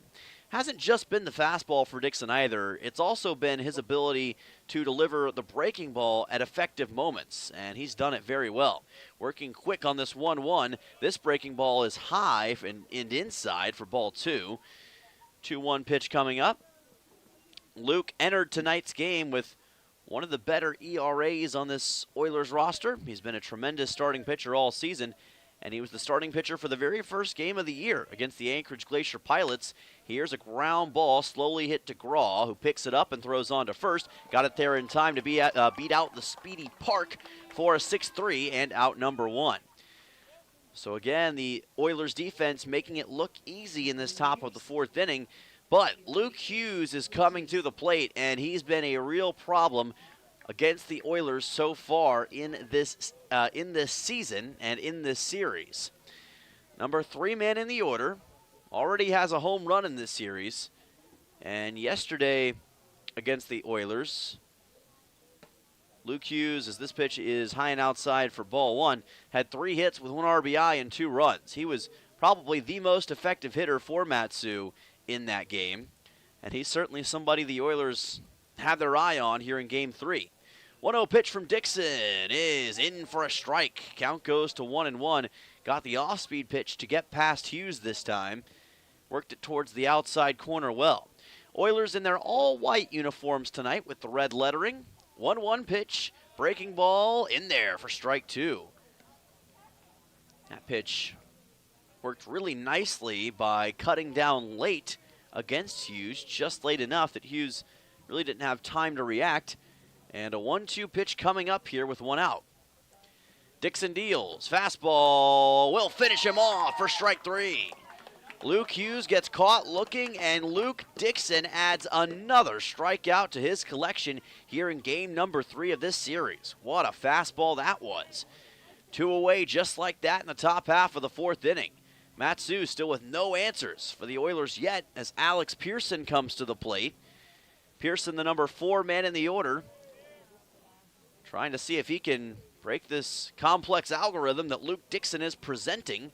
This pitch is delivered low for ball number 1. Appreciate all of you watching tonight on YouTube or listening in on ESPN Radio. Been a fun series so far, and we're not done here in this one. 1-0 pitch from Dixon, swing and a miss by Alex Pearson, and the count evens at 1 ball, 1 strike. Pearson was sitting on fastball so much that he was about a foot in front of that one. That he was, and again, they're trying to anticipate that fastball, but they just have not been able to do it as well as they would hope. 1-1 pitch on the way from Luke Dixon. Here's a ball popped up on the left side. Camping underneath it is Hulabowski, but it's actually going to be Graw who makes the play on it for out number 3. So the Oilers once again 1-2-3. The Matsu Miners and Cole Dixon, or Luke Dixon I should say, adds another strikeout to his collection. We'll be back for the bottom of the 4th in just a moment. Oilers up 1-0 on ESPN. As we head into the summer months, don't forget all your summertime workwear and outerwear at Sweeney's Clothing in Soldotna. Right now, take advantage of great deals such as extra tough apparel at 20% off, including t-shirts and sweatshirts. Don't miss the cozy comfort of fleece blankets, $24.95. Levi jeans, 20% off. Hats and socks, 20% off. Also be sure to check out the exclusive 250th anniversary t-shirts. There's always new things coming in at Sweeney's Clothing in Soldotna, your workwear and outerwear headquarters for the whole family. Let's talk about something that's not always top of mind, but still really important, life insurance. Because it offers financial protection for your loved ones and can help them pay for things like a mortgage, credit card debt, and even your children's education. Plus, life insurance is probably a lot more affordable than you think. And with State Farm, your local agent can help you understand your options and choose coverage that fits your needs and budget. Hi, this is Christy Babcock, your local State Farm agent, still in Kenai, and now also at the Soldotna Y.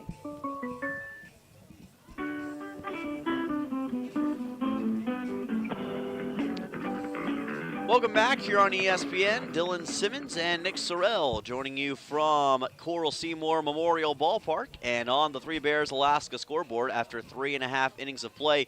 Your Oilers on top 1-0. Very low scoring game so far. Great pitchers duel between Zach Bowman and Luke Dixon. 2 hits for the Oilers, none for Matsu. No errors on either side as Luke Lusky, Owen Musil, and Jack Hulabowski 4, 5, and 6 are due up for the Oilers here in the bottom of the 4th. We said before the game got started during the Sweeney's pregame show that on paper, Zach Bowman and Luke Dixon, very similar numbers, and that has held true on the mound for the dueling pitchers here tonight.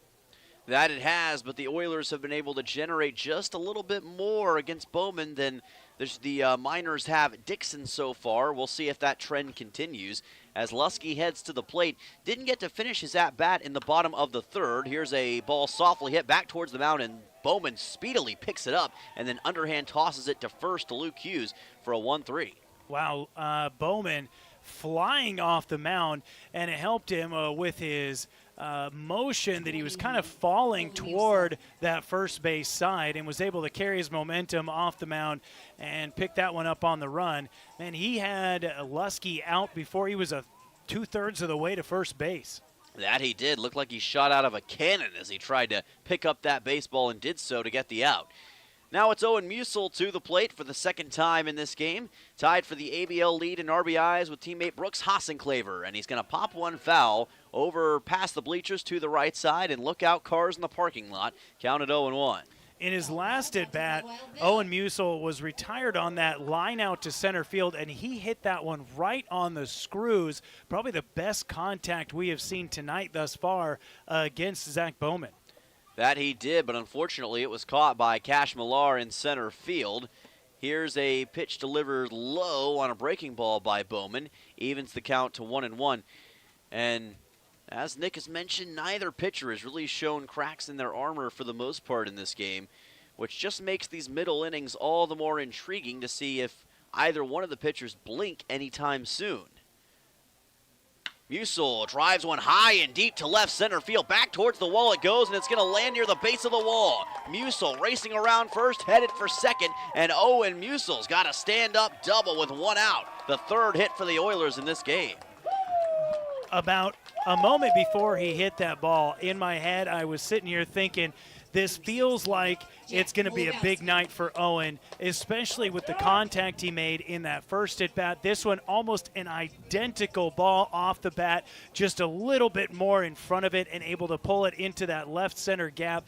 And we've got Luke Dixon, who's having a fantastic night on the mound, and Owen Musil at the plate has been great as well. These two doing a fantastic job. That they certainly are, and Owen's confidence, you can tell it's been picking up as this series has gone on, hitting with great ability here as Holubowski swings and misses at this Bowman breaking ball, counts 0-1. Are you familiar with the early 2000s cult comedy classic, The Big Lebowski?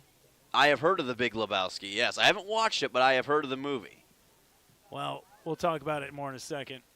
0-1 is delivered outside for ball one, and I assume we're going to translate that over to Jack Holubowski here in just a second. So Jeff Daniels plays, or Jeff Bridges, plays a character they just call the Dude.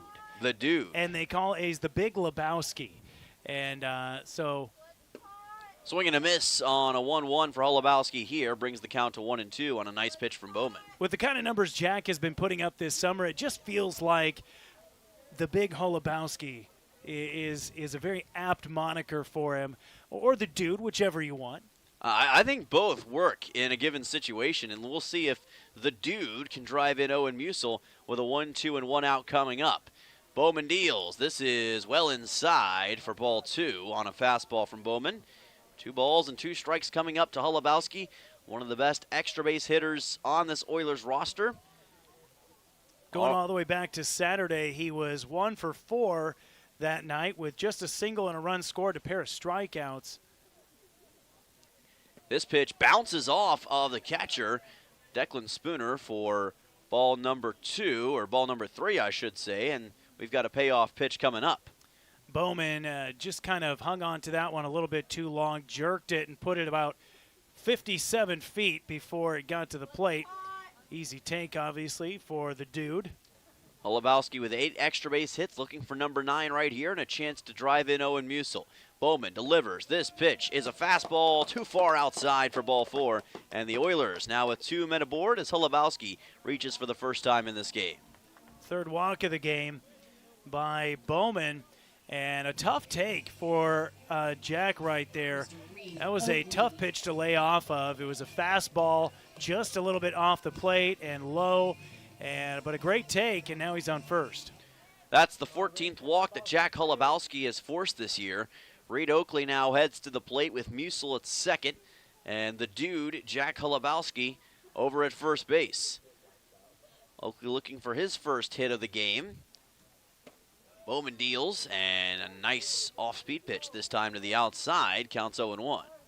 Yeah, he flew out to center field in his last at-bat and made good contact, was one of the few guys who was in front of this Bowman fastball this evening for the Oilers. Yeah, the only reason he didn't get a hit is because Cash Millar made a fantastic diving play in center field, but this is not going to be denied. It's a ground ball through the right side. On his way past third is Musil. Here's the throw to home plate. Musil slides, he scores, and safe at third base is Holubowski.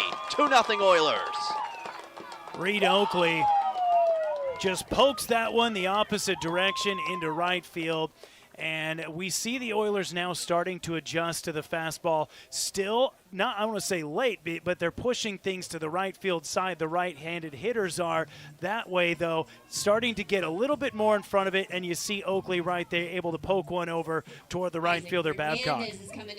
And the Oilers on top 2-0. We saw Oakley almost get a hit earlier. He gets a clean one this time through the right side, and nothing that Diesel Toth or Luke Hughes could do to catch up to it as it went right in the 4-3 hole.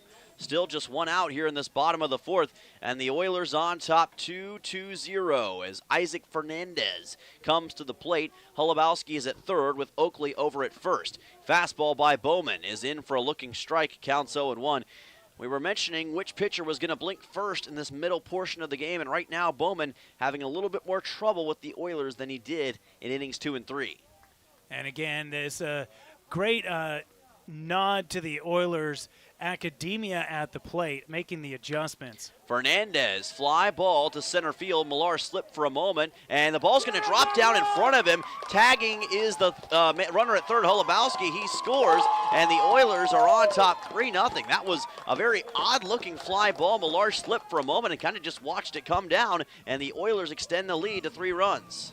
And I really thought that the way he was running after that slip, that he was going to settle underneath it and make that catch, but didn't get it to it quick enough, and it drops right in front of him. And you have Jack Holubowski scoring from third base, and it didn't even really seem that there was a huge rush from Millar to try and pick that ball up and fire it home. Instead, he went to second base, but couldn't get Reed Oakley at the bag there. Yeah, that threw me off as well because Millar kind of just stopped in his tracks and watched that thing fall right in front of him. And the Oilers say thank you very much and take the 3-0 lead as Brady Brown comes to the plate. 9-hole hitter has runners at first and second, grounds this one foul to the left side past Dave Dawson, and the count goes to 0-1. I love what I'm seeing from the Oilers here in the fourth inning. The students of the game, students of the batting box, everything now, they're seeing it much clearer from Bowman than they were the first time through the order. 0-1 pitch coming up here to Brady Brown, and as you mentioned, they have adjusted very well as of late. Brown lays down a bunt, picked up by the pitcher who throws it on to first. It's a high throw, and safe at first base is Brady Brown. Coming in to score is Oakley as the ball got away from the first baseman Hughes, and the Oilers make it a 4-0 lead now. Wow, what an interesting sequence there. You had the first baseman, Luke Hughes, who was pulled off the bag by a high throw from the pitcher, and he tried to swing around and make that tag with the glove hand and get the runner out with a tag. But as he slung the glove around, the ball came flying out of his glove, maybe when he tagged the runner, but at that point, Brown was already safe. And so I don't know, do you score that as an error on the pitcher or on the first baseman for losing the ball? I'm going to say the pitcher for now because the throw was high, may have initiated that whole sequence, but I think you could argue it either way. Either way, Oilers on top 4-0 as Cannon swings and misses at this offering, and the count goes to 0-1. Fernandez is at third. Brown is still at first. Very odd play that time, but the Oilers have now scored 3 runs in this bottom half of the fourth inning, and the wheels are starting to come off of the Mat-Su Miners here. We'll see if Cannon can drive in Fernandez. They're going to try a pickoff back to first. Brown quickly retreats. They had that pickoff throw. They were trying to get Mark Nellis in the third inning, several throwovers, and they did eventually get him where they caught him off the base and threw him out at second. 0-1 coming up here to Cannon. This pitch well outside on a Bowman breaking ball. Count evens at 1 ball, 1 strike. And now you see Bowman starting to look very uncomfortable. The inning has gotten a little bit off the rails. Oilers have plated 3 runs, and the pitches are starting to look a little bit more tenuous. Yeah, a little bit more shaky now as Bowman. Cannon's going to lay down a bunt down the third base line. This is going to bring in a run for the Oilers as Cannon is out at first, but the sac bunt brings in Fernandez, and the Oilers lead is now 5-0 with 2 outs. The squeeze play. Shane Cannon turning on the Jets, and credit to Bowman, the pitcher. He picked that ball off the third base line, had to spin and fire it all the way to first, especially after his last throw there was an error. This one was right on the money to get the speedy Shane Cannon, but the squeeze play brings in another run. So it's an RBI for Cannon and a 5-0 lead for the Oilers as Nellis is at the plate with Brady Brown, now the lone base runner for the Oilers over at second base. Remember, Nellis already has a hit in this game. Watches a pitch go to the outside corner for strike 1. 0-1 coming up for Mark, who's back in the lineup tonight, has already had his presence felt. Nellis entered the game with a .310 average, .462 on-base percentage, and 22 total hits, now at 23. Here's a pitch low for ball number 1. He can tie the team lead in total hits tonight if he can get number 24 right here. Actually, he'll sit 1 behind Owen Musil for now, who's at 25 after his hit just a few moments ago. But either way, still a pretty lofty number for Nellis. 1-1, fouls this one off to the right side, and the count will be at 1-2. just a little bit behind that fastball. Otherwise, could have potentially driven in the 5th run of the inning. Oilers doing major damage. Now up 5-0 on 6 hits. Boy, are they ever, and what a difference a half inning can make, as we've seen already in this bottom of the 4th. 1-2 coming up to Nellis. This is just outside on a breaking ball from Bowman. Evens the count at 2-2. Good take from Nellis. Laid off of it and ended up being the right call. 2 balls and 2 strikes coming up for the man from Toronto, Ontario. Brady Brown is over at second base. How does Bowman handle this hitter for the Oilers? Bowman taking his time, fires it in. It's high and tight for ball 3. Almost made contact with Nellis, had to feint away, and a payoff pitch is coming up for number 8. So it's a big moment, it feels like, for the Oilers to really keep their foot on the gas. 2 outs. It's a demoralizing RBI for a pitcher if you give it up, especially after the other team putting up a crooked number. 3-2, outside ball 4. Another runner aboard for the Oilers.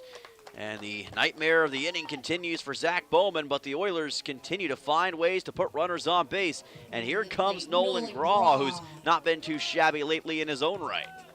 And this is the head game for a manager or a coach. And here we go. I think we get Ty LeBrun coming out and to have either a visit. And it doesn't look like he's going to give Bowman the hook. But, you know, when your pitcher gets to 2 outs, you have that feeling like he just needs the one more out. And you got to make that decision of, do I pull him now and go to my bullpen, or do I try and let him get that 3rd out? Either way, when they start to stack up runs, especially those 2-out rallies, it's such a tough moment for a coach. It's a real risk versus reward situation, and that's what the pitching coach as well as Ty LeBrun have to keep in mind in this spot. You got 2 outs right now, but you've got also 2 runners on base and a very solid top part of the order still to come. And Nolan Graw, Luke Lusky, Owen Musil, Jack Holubowski, really all of this lineup has made their impact so far in this bottom half of the 4th, and we are far from done. Graw, of course, had the first RBI single back in the bottom half of the 1st inning against Matsu. He can make it multiple RBIs with a big hit here into the outfield. With 2 outs, Bowman delivers this one to the inside for ball number 1. And I think you're right. They're trying to get Bowman through this bottom half of the 4th inning, but right now, easier said than done with the way the Oilers are making consistent contact. We do have activity in the Miners bullpen. Looks like number 20, if I picked that out correctly. 1-0 pitch, check swing from Graw, did not go around, and the pitch was low. Count evens at 1 ball, or excuse me, goes to 2-0. Yeah, Nolan, like his teammates, seeing Bowman much better the 2nd and 3rd time through the order. 2-0 coming up to Nolan Graw. Pops one up behind the press box. Count will be at 2-1. Made contact a little bit earlier off that pitch from Bowman that time. Timing-wise, he was on it, but just a little bit underneath it.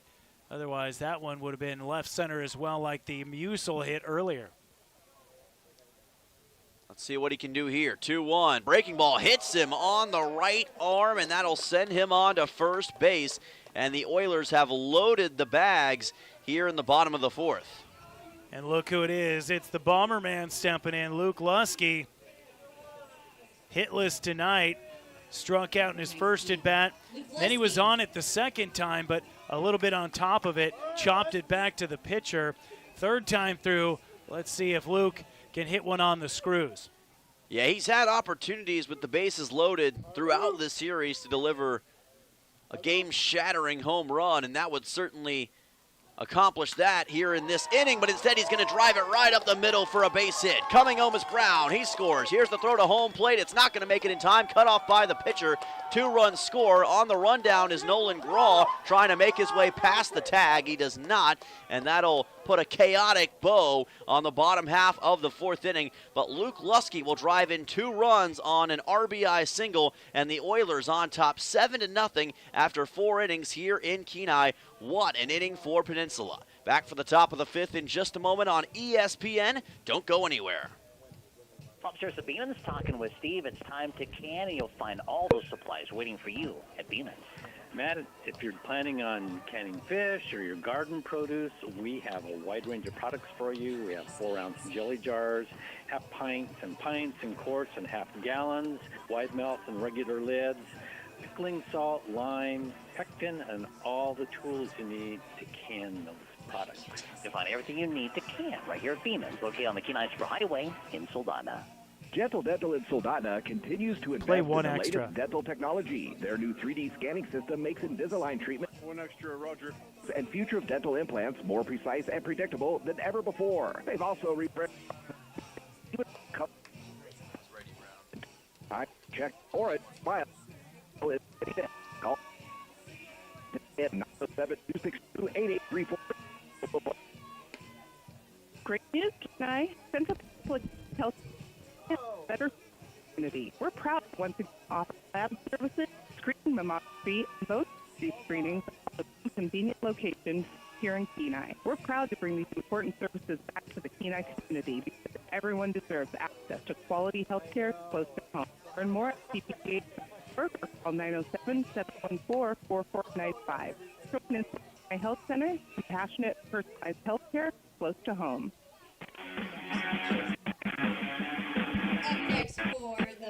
Welcome back here on ESPN. Dylan Simmons alongside Nick Sorrell. And after 4 innings on the Three Bears Alaska scoreboard, Oilers up 7-0 following a 6-run bottom half of the 4th inning. Tremendous stuff from the Oilers offense. And now we get the incredible Luke Dixon on the mound against this part of the Mat-Su order.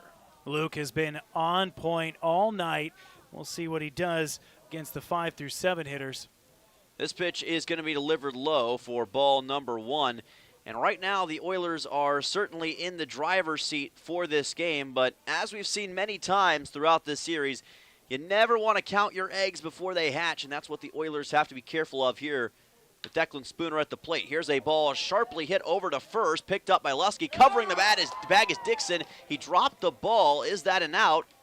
Looks like he's going to be safe as Dixon couldn't hold on to that baseball, and Declan Spooner is aboard.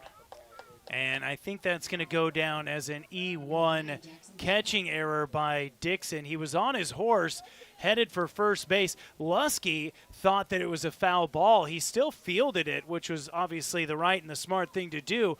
But Casey Moser, the field umpire, kind of made I want to say maybe just a beat late call with the fair ball. Yes. And so Lusky had already turned around and had stalled his momentum, turned around, probably could have beat Declan Spooner to the bag, opted to underhand it, and with Dixon, as fast as he was heading for first base, couldn't hang on to the baseball. First error by the Oilers in this game as Jackson Babcock is on, taking off a Spooner. Here's the throw to second. Will it make it in time? It won't, and it almost actually does go into center field, and Declan Spooner is now at second with a stolen base.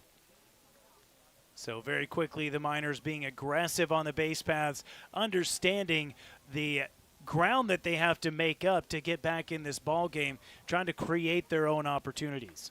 Well, this game has almost been the inverse of what we've seen the first 2 days, with the Oilers dominating thanks to a disastrous inning from the opposition. But to be fair, the Oilers, as we've said so many times, made a lot of their own luck in that bottom of the 4th. Dixon delivers a pitch here a little bit low, and that will bring the count to 2-0. Jackson Babcock, one of multiple ground out victims already in the game, or rather just 2, I should say. A lot of strikeouts in this one, 6 for Luke Dixon. Here's a throw back to second, and the ball gets away from Nolan Graw into center field. Here's a throw to third that will not make it time, and it gets past the third baseman as well. That was almost a horrible situation for the Oilers there, as Spooner almost was able to come in. Just a lot of miscommunication and bad throws from the Oilers defense in that situation. And right now, classic situation for a player or a pitcher, just kind of overthinking the situation. Dixon clearly he's going to be fired up. He's having a sensational game. He's playing very good, perhaps just overthinking it a little bit, trying to do everything right, and turns and fires. Again, you got a 7-run lead. I wouldn't so much worry about the runner on base. Focus on the guy at the plate, especially with the stuff you've been working with.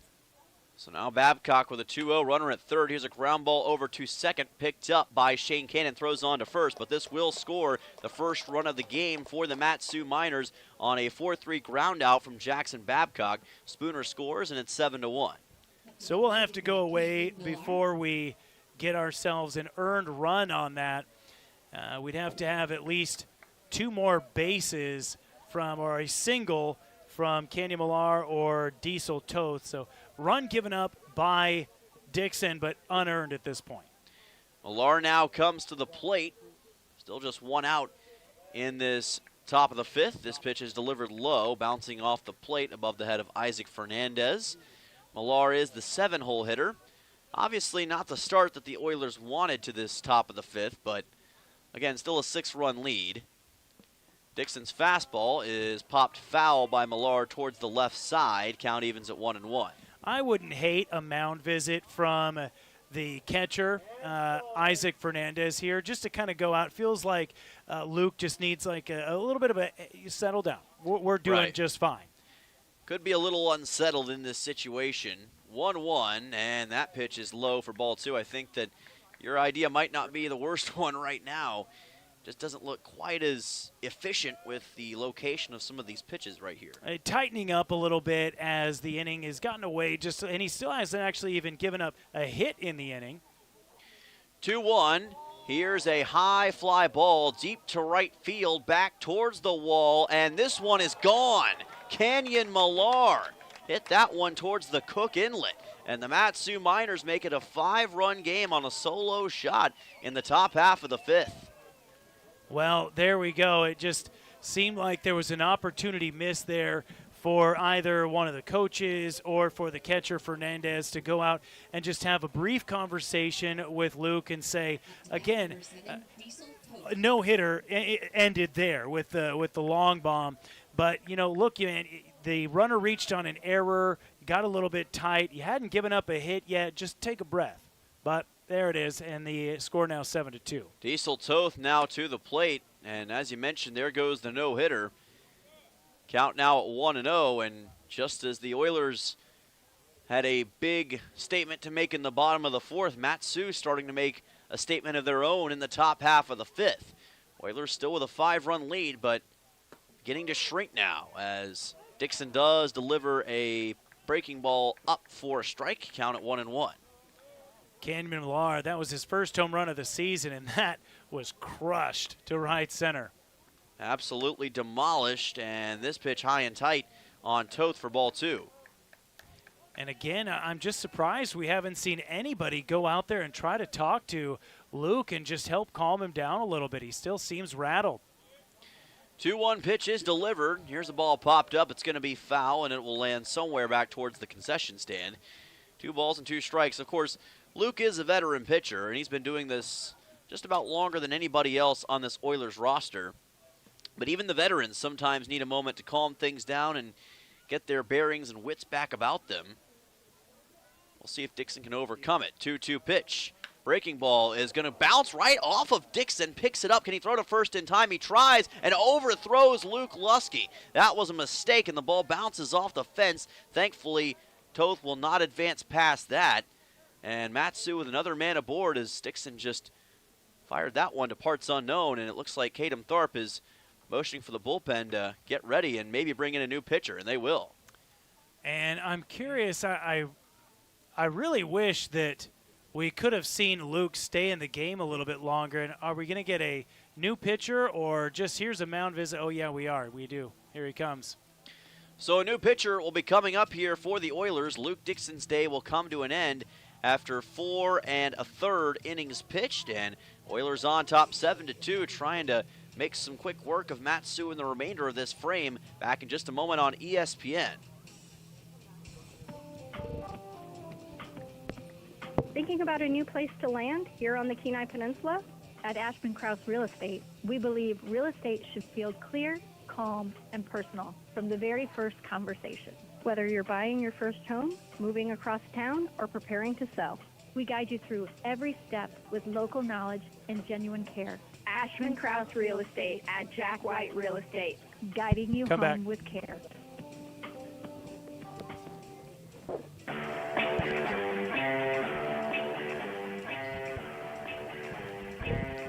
Welcome back here on ESPN. So we misspoke, folks. There is not going to be a new pitcher. Instead, Luke Dixon is still out there on the mound.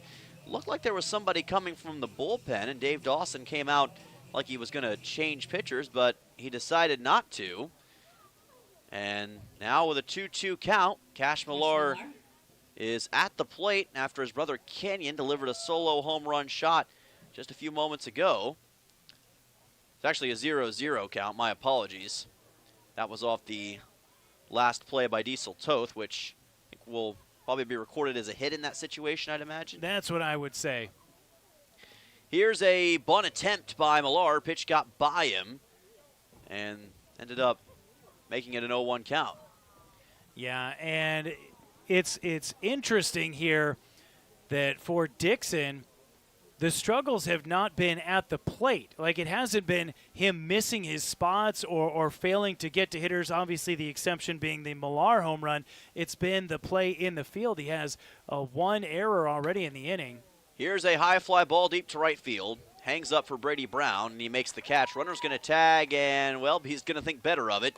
Toth makes his way back to first after initially trying to see if he could take second. After the F9, there's two away here in the top of the fifth.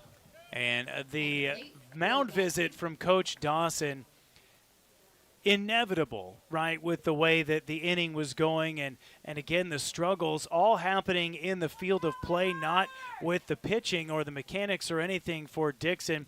I just wish we could have seen that mound visit maybe 3 batters sooner, back during the Spooner at bat even, to lead off the inning.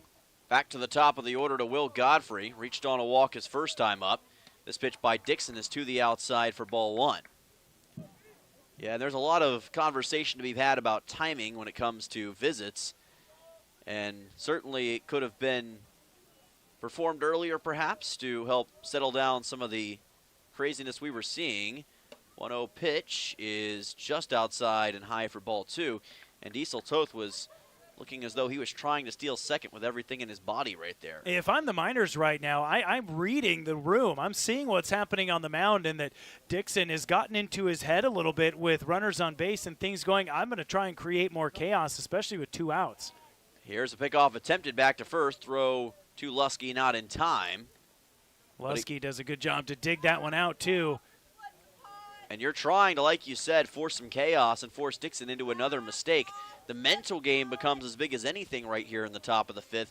Oilers just hoping for another quick and easy out against Godfrey.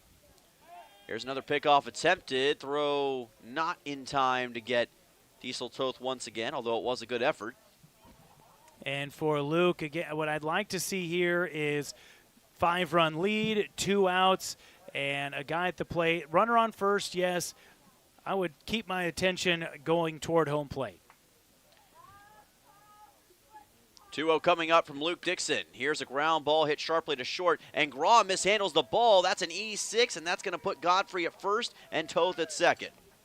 Oilers now 2 errors in the inning, and almost like 2.5 errors. The infield single by Diesel Toth on the nubber, the swinging bunt that went back to Dixon. He played it near the third baseline, turned, threw it to first. It was going to be a bang-bang play either way. Nothing routine about it back on that Toth AB. But 2, almost 3 errors in the inning for the Oilers, and really needing to rein this in to keep this a 5-run lead. These are the kinds of frames that have cost the Oilers games 1 and 2 of this series, and they got to make sure that this does not continue here. Austin Park is now at the plate, still 2 outs in the top of the fifth. He's showing bunt. Pitch is wide for ball 1. Missed Park's bat. 1-0 coming up to the shortstop. In such a weird inning here, the error and a stolen base, another error, allows a run to come in and score, and it just kind of has been really strange. Doesn't feel like the Oilers, from a pitching standpoint or necessarily even in the field, are totally off the rails, but an odd one. Here's a strike by Dixon. That's more like it, and the count goes to 1-1. Yeah, it just seems like an entirely different performance compared to what we were seeing in the first 4 innings, where it was almost too easy looking for the Oilers against the Mat-Su Miners. And, of course, those 2 errors have proven pretty costly in this frame so far, and they're hoping for no more. 1-1 pitch from Dixon. Fastball leveled low for ball 2.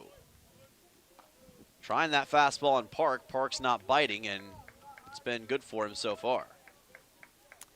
You do see the bullpen getting warmed up over there. Looks like Justin Parks may be the guy who's going to come in relief. I think I'd like to see Luke come back out for another inning of work. You don't want it to end like this. You'd like to see him get a chance to get back into a rhythm, especially with a lead.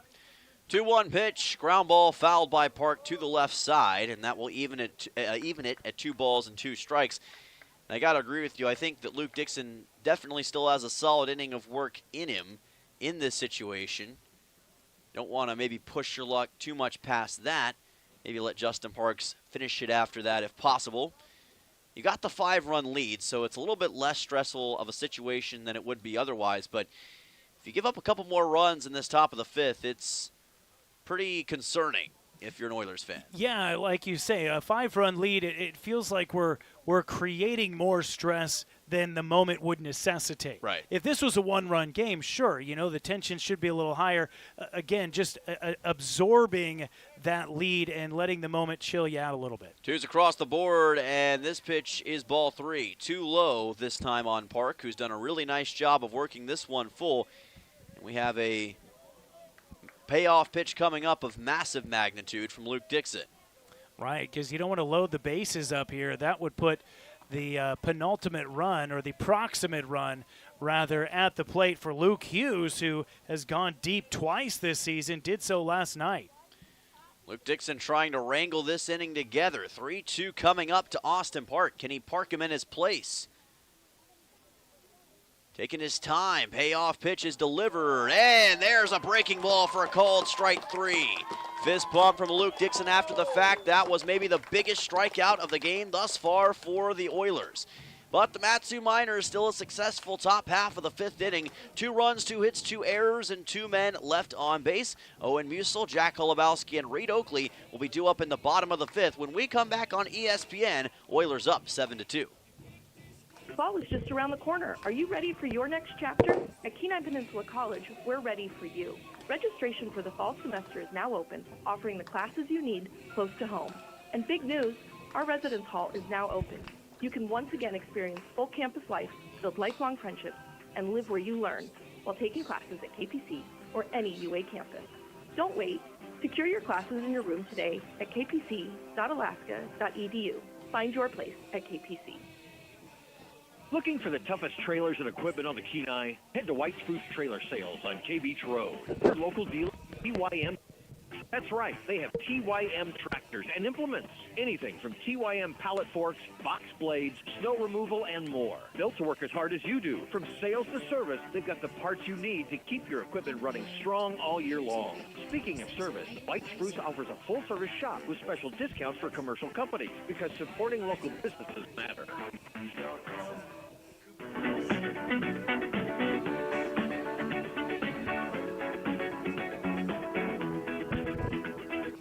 Welcome back here on ESPN. Dylan Simmons alongside Nick Sorrell, and we're trying to figure out who the pitcher is here for the Mat-Su Miners. We thought it was Cooper Grace, but these numbers are so hard to tell from our vantage point. Can't tell if it's a 28 or 26 right now for Mat-Su. They announced Connor Bundy. Okay. As the relief pitcher for the Miners. Initially, they actually had announced Ryan Kaiser, and I went, wait a minute. We saw him already in this series starting a game. Yes, for the Oilers, and it is Connor Mundy who is on the mound. Again, it's tough to tell whether it's a 26 or 28, or maybe my vision's just starting to fail me. So Mundy's on the mound, and we have seen him before in this series against the Oilers. And we'll see what he can do here as a relief pitcher with Owen Musil, Jack Holubowski, and Reed Oakley, 5, 6, and 7 coming up. Yeah, Mundy was a reliever back in the Saturday game where the Oilers fell in that game by a score of 14-7. Mundy went 2 1/3. He allowed 2 runs. Both were unearned on 2 hits. He walked 1 and struck 1 out. Owen Musil to the plate to lead off this bottom half of the 5th, trying to get a 7-run advantage at least back here. Mundy's first pitch is a high fastball, and it's pretty hard to go right at the head of Owen Musil on a fastball, considering he's 6'4", but that one did. Mundy will have to adjust that. 1-0 coming up. Deals another fastball. This time he can't get it lower either. It's ball 2. 2-0 coming up, and this is where the bullpen play for both sides is really going to start to make a big impact. And we said it might determine this game today. We'll see how it is for Matsu here in this game. 2-0 to Musil, again high, almost at the face of Owen, and that's ball 3. I was going to say, I think the one guy in this ballpark saddest to see Zach Bowman head to the dugout is Owen Musil, because both of the times he connected with a baseball, it was an absolute laser beam. Ball 3, ball 4. Owen Musil makes his way over to first base with a 4-pitch walk to lead off the bottom of the 5th from Connor Mundy. And the Oilers are going to try and right the ship here after a very awkward top of the 5th inning and get some base runners and put up a couple more runs. Let's just right the world back as things should be. Jack Holubowski will look to do exactly that. He represents the 9th run of the game for the Oilers. Owen Musil over at first after the walk. Connor Mundy still yet to throw a strike in this game. Mundy's going to try a pickoff back to first. Musil quickly dives back to first in time. Luke Hughes, of course, is the first baseman for Matsu tonight. With Spooner behind the plate, having the kind of cannon that he does, Musil has speed, but I wouldn't think he's a real big threat to steal right here. A good pickoff move, but maybe not necessarily what you want to be thinking. Here's a ball fouled off by Holubowski. Brings the count to 1-1. Or 0-1, I should say. Or it is 1-1, sorry. I think it should be 0-1. I don't believe we had a pitch to Holubowski before the pickoff throw. I believe you would be correct. So an 0-1 coming up here to the dude, Jack Holubowski. Reached on a walk his last time up against Zach Bowman. Mundy deals this one low, and that will be ball 1. So Holubowski, it feels like he's due for a home run or at least something that's hit to the wall. He's got the power to get out there. Hasn't been able to do that in the last couple games. About time for one of those with a righty-righty matchup. We certainly know he's capable. Does he have it in him? He's going to try to bunt this one. The pitch got by him, and it's strike 2. Musil had to quickly retreat back to the first base bag. There is like a sense of chaos going on right now. Right there, Owen Musil read the bunt attempt. Maybe there was a bunt on. Coach Dawson looks a little irritated over in the third base coaching box. 1-2 pitch coming up. Holubowski drives this one towards left, but it'll be fouled towards the Matsu bullpen. And the count stays at 1-2 strikes. And I think that sense of unsettling baseball being played is purveying throughout the Oilers right now, and hopefully they're able to get that sorted out before too long here. Right, there's a lot going on between the ears for multiple players on both teams. 1-2 coming up. Holubowski delivers a high fly ball back towards right center field. Millar is going to camp underneath it and make the catch for out number 1. Good adjustment by Connor Mundy after that initial walk. Right, and it did feel like Jack had that sense about him, like he was right there, that hit was there, and just a little bit higher on that baseball, and that may have been a straightaway home run. As it was, came up, a little bit short, obviously, but good contact nevertheless. Very hard to hit one out of the ballpark in dead center, but that's what Holubowski was attempting to do there. Reed Oakley now comes to the plate. Owen Musil stationed over at first, one away in the bottom of the 5th. Fastball lifted high and deep to center field again, but Millar barely has to move, and Cash Millar makes more money with a second out here in the bottom of the 5th. They say baseball, you know, it's a game, you got to hit it where they ain't. And we've had multiple balls in play by Oilers hitters, very well hit, unfortunately just hit directly to a minor. And in most of those instances, it's been to Cash Millar. Yes, and as we've seen, he's a very speedy and very solid center fielder, and he has denied the Oilers on several occasions tonight, as he just hit on that last fly ball from Reed Oakley. Second time he's had a fly ball delivered to Millar in center field. Fernandez to the plate. Musil has to quickly again return to first after a pickoff was attempted by Mundy. Got a text message coming in. Somebody cheering for the Oilers, their favorite player, Ryan Kaiser, number 26. He goes to Southwest Baptist University. That is where this texter is from. They say, go Oilers and go SBU Bearcats. Here's a breaking ball issued to the outside on Fernandez. Count will be at 1-0. And, of course, Ryan Kaiser from Boulevard, Texas, and Southwest Baptist had a pretty solid year for them this past season, and he's been favorite of Oilers fans as well. Appreciate everybody tuning in tonight here for this Oilers baseball game in Alaska. This is delivered low by Connor Mundy on Fernandez. 2 balls and no strikes. Mundy, right-hander, very similar motion to the plate that we are seeing from Luke Dixon. A quick snapping motion with the arm, and both of them have similar curveballs. Mundy's a lot of that 10-2 break. 2-0 pitch coming up from Mundy here to Isaac Fernandez. Fernandez pops this one up. It's going to land in foul ground. Will it land in the hands of a Matsu Minor? It will. Luke Hughes makes the catch with his glove hand for out number 3. So that does it for the 5th inning. In the bottom of the 5th, the Oilers had no runs, no hits, no errors, 1 man left on base. Luke Hughes, Alex Pearson, and Declan Spooner are due up for Matsu in the top half of the 6th inning, and through 5 innings, it's a 7-2 Oilers lead. Back in just a moment on ESPN. Dan's Automotive has the best customers in the world. What about Asia? We love Asia. We work on Toyotas, Hondas, Nissans, Hyundais, and Kias. What about Amsterdam? Do they even make cars? Look, no matter what side of the car the steering wheel's on, we got you covered. Dan's Automotive, serving the best customers in Alaska. Call 907-420-0416. Fall is just around the corner. Are you ready for your next chapter? At Kenai Peninsula College, we're ready for you. Registration for the fall semester is now open, offering the classes you need close to home. And the residence hall is now open. You can once again experience full campus life, build lifelong friendships, while taking classes any UA. Don't wait. Secure your classes in your room today at kpc.alaska.edu. Find your place. Yeah, the winning ticket, 508 982. Come on up here and get your prize.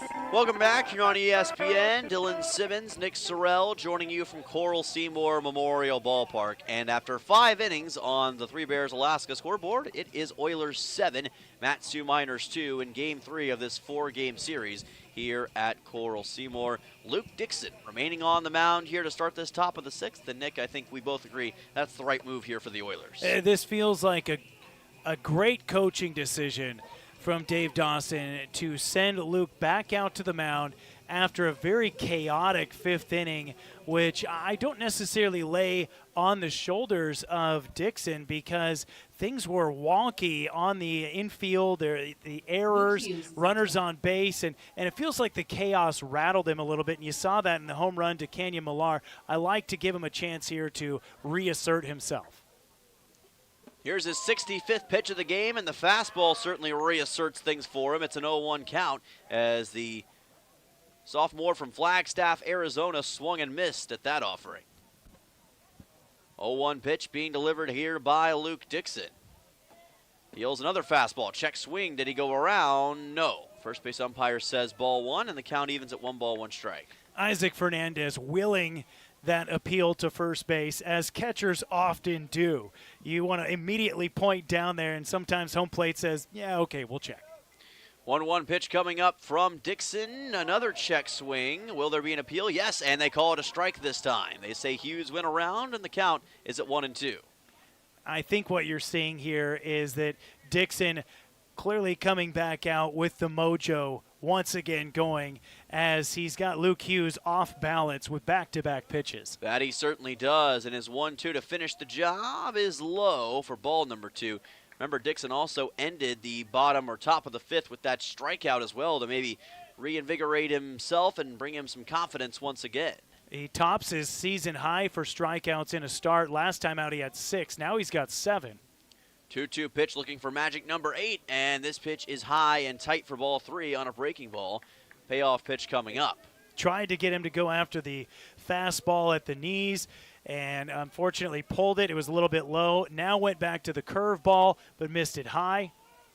3-2 from Dixon. Here's a ground ball hit towards the left side. Graw picks it up, but there's no way he's going to be able to make the throw, and he doesn't even try. It's going to be an infield single for Luke Hughes on a well-placed hit.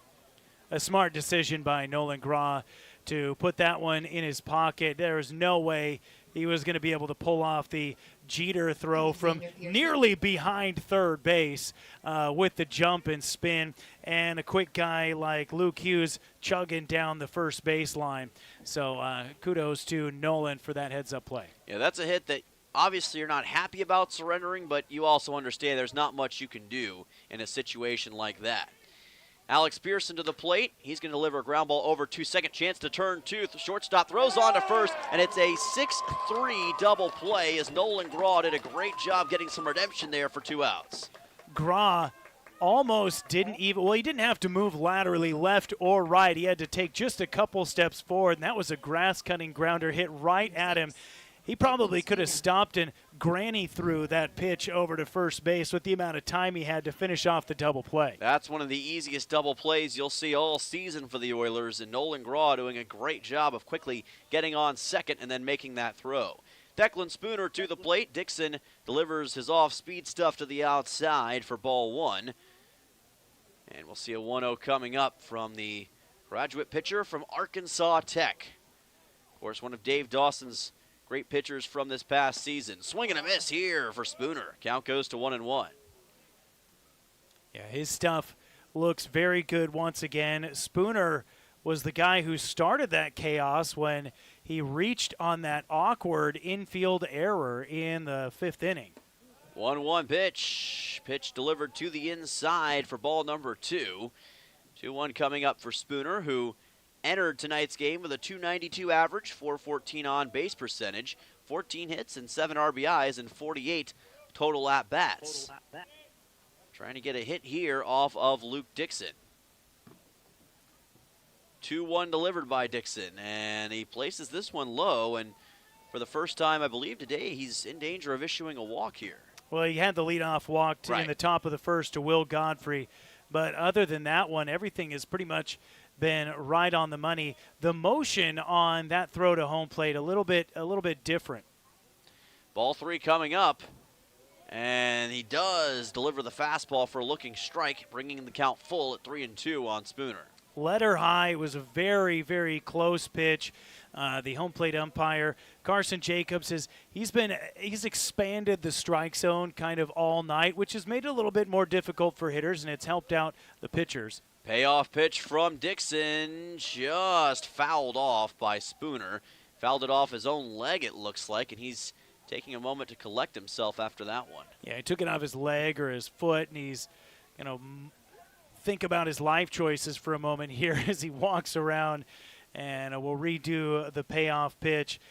But, going back to that 5th inning, that play that kind of got the whole thing started off was when Spooner grounded that one foul over to the right side, or not foul, as it went over first base, and Lusky fielded that in foul territory and then tried to underhand it to Luke Dixon, who was sprinting toward first base. And when he went to make the catch, it just popped out of his glove. And then things just got a little bit weird after that. But I like what we're seeing from Luke here as he's come back into this inning, and he appears to have settled down. And I like the decision, like I already said, to keep him in this game. Looks much more in command, and with his pitch count not even being at 80 yet, there's a chance he could go another inning or two possibly for the Oilers if they so choose, and if he can keep it quick perhaps through the rest of this inning and then potentially the top of the 7th. 3-2 coming up to Declan Spooner. Dixon deals. Here's a fly ball over towards the left side. That is just fouled barely to the left of the left field line as it was making its way toward the left field corner. Sometimes as a hitter you get lucky on those swings. Sometimes, things go the way it looks like they were going to go. It was a late swing, kind of an inside-out swing, and it just kept tailing and tailing away from that foul line and landed in foul territory. And we'll do it again. Another 3-2 coming up to Declan Spooner right here. Dixon. Fastball, swing and a miss, and as he's done so many times in this game, he ends the inning with a strikeout. No runs, 1 hit, no errors, none left on base for Matsu in the top half of the 6th inning. And Luke Dixon, it's like that Justin Timberlake song, filthy, so far tonight for the Oilers in this contest. Brady Brown, Shane Cannon, Mark Nellis due up in the bottom half of the 6th inning when we come back in just a moment on ESPN. Looking for the toughest trailers and equipment on the Kenai? Head to White Spruce Trailer Sales on J Beach Road, your local dealer for TYM tractors. That's right, they have TYM tractors and implements. Anything from TYM pallet forks, box blades, snow removal, and more. Built to work as hard as you do. From sales to service, they've got the parts you need to keep your equipment running strong all year long. Speaking of service, White Spruce offers a full-service shop with special discounts for commercial companies because supporting local businesses matter. Looking for a solid job with great pay and room to grow? Dam Construction and Roofing is hiring roofers and general laborers across the Kenai Peninsula. They offer competitive pay based on experience, overtime opportunities, paid sick leave, and full-time seasonal work. No experience? No problem. If you're dependable, motivated, and ready to learn, they'll provide the opportunity. Join one of the Kenai Peninsula's fastest-growing roofing companies. Call 907-262-3996 today or visit dambuilt.com. Dam Construction and Roofing, building careers one roof at a time.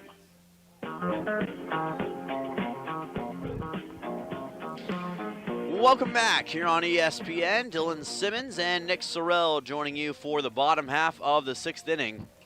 And on the Three Bears Alaska scoreboard, after 5.5 innings of work, the Oilers are on top 7-2. 6 hits for Peninsula, 3 hits for Matsu, 2 errors for the Oilers, just 1 for Matsu so far in this contest.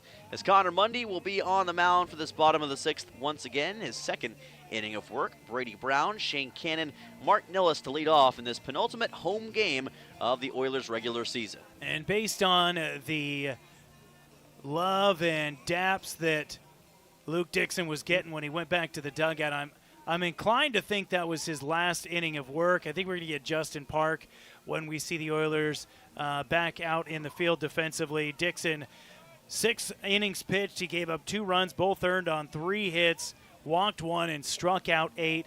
5 of those strikeouts were looking. That's how you know your stuff is good, is you're just getting guys frozen all night. His fastball has been incredible so far tonight, and if that is his last inning, what a way to go out with your 8th K to end the top of the 6th. Brady Brown to the plate, 9-1-2 due up, and this pitch from Connor Mundy is a fastball for a strike. Count will be at 0-1. Matsu, along with Mundy, did a pretty good job in the bottom of the 5th of limiting the Oilers to no runs after a 6-run bottom of the 4th. Oilers will hope to quickly change that trend here in this frame. Mundy deals, and he's trying that fastball again and working it to great effect. Count goes to 0-2. Yeah, since he came in, he gave the leadoff walk to Owen Musil on 4 straight pitches, and he's really dialed in, and Mundy has been feasting on that low outside corner, just seeing if he can get an Oiler to reach out and poke one over to the right side, or if you're a left-handed hitter, pull it to the left side. But that's a very difficult pitch to make contact with. 0-2, check swing. Did he go around? They say he does not. And the count will be at 1-2 here for Brown. And Mundy just remembered this, but He's a pitcher I've actually called once before, back when I was with MTSU this past spring, and called the series that MTSU played in Huntsville, Texas against the Sam Houston Bearcats. Mundy, a former Bearcat, or a current Bearcat in his own right. 1-2 pitch. Brown chops this one over to the left side, picked up by the third baseman, throws on to first, and got it there in time for a 5-3. Nice play by Will Godfrey to get Brady Brown out. We have seen Will Godfrey tested multiple times over the last 3 days at the hot corner, and he has yet to make it look even remotely difficult, even on hard plays like that where he's charging in and he's got to make that throw on the run, and he's dealing with a very speedy guy in Brady Brown and had him out by almost 2 steps. That's the sign of a good infielder and especially a good third baseman. Will Godfrey has been both so far and a solid hitter. Shane Cannon at the plate for the Oilers here, and this pitch by Mundy is low for ball number 1. Connor Mundy on the season with 12 2/3 innings pitched, 1 save, and a 2.84 ERA. This is his 7th appearance of the 2026 summer for the Mat-Su Miners. 1-0 pitch to Cannon, swing and a miss. Count evens at 1-1. A little bit over the top of that pitch and behind it, as I think Cannon might have been looking for off speed or trying to watch for something to go to that outside corner. But after living on the outside corner for the first sequence of pitches, now Mundy has transitioned back to the inside part of the plate. So now a 1-1 coming up. Cannon hits this one in the air over to left. It is going to be caught by a backpedaling Will Godfrey, who continues his sensational night in the infield for the Miners. That's a P5, I would say, for out number 2. Yeah, and that was a little blooper hit down the left field line. And in a lot of other situations, you would see that ball dropping into shallow left field. But Godfrey already in a good position and had a great jump on it to immediately turn and sprint back in time to turn around and make that catch facing home plate. Mark Nellis to the plate here for the Oilers. Another fastball by Mundy is in for a strike, counted 0-1. Nellis has benefited from a couple walks tonight. He's 1 for 1 with the single, was retired on a 1-3-6 putout when he got picked off at first base in the 3rd inning. Some of the best speed on this Oilers team, but couldn't escape that as that breaking ball is high from Mundy, evening the count at 1-1. And we've now seen Mundy go fastball, fastball, fastball to Brady and Shane, and now he started a couple breaking balls off to Nellis. 1-1 pitch, Nellis, a fly ball toward the gap in left center field, racing after it and sliding to, did he make the catch?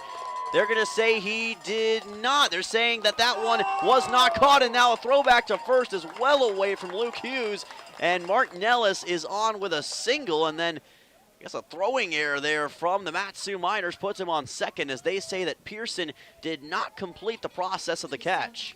Now, I'd have to brush up on the rules here, because for a catch to be counted as a catch, it has to serve. It's not. Is it like football where it has to survive contact with the ground? Like if you secure it in your glove and then your glove hits the ground and the ball pops out, is that considered not a catch or a catch? Because that's what happened. Right. Is Pearson had the ball in his glove, but when his glove hit the ground, the ball popped out. A very odd situation, but it puts Mark Nellis over at second base. Nolan Graw now lines one right to the first baseman, Luke Hughes, on an E. So after all that chaos, immediately an out for Mat-Su, and the Oilers come up empty in the bottom half of the 6th inning. No runs, 1 hit, 1 error, 1 man left on base, as Jackson Babcock, Kenyon Millar, and Diesel Toth will be due up for Mat-Su in the top of the 7th. Oilers still up 7-2, and Nick Sorrell will take you the rest of the way home. Back in just a moment on ESPN. Don't touch that dial. World Cup soccer is here, and Martha's Cocina on Willow Street in Kenai is your game day headquarters. Catch every match on their mini TVs while enjoying authentic Mexican favorites, ice-cold Mexican beers, local brews, and the Peninsula's best margaritas from the full bar. Bring the family, bring your soccer crew, and make every match a celebration. Need catering for your next event? Just ask. Martha's Cocina next to Kenai Cinemas and Acapulco Mexican Restaurant in Soldotna.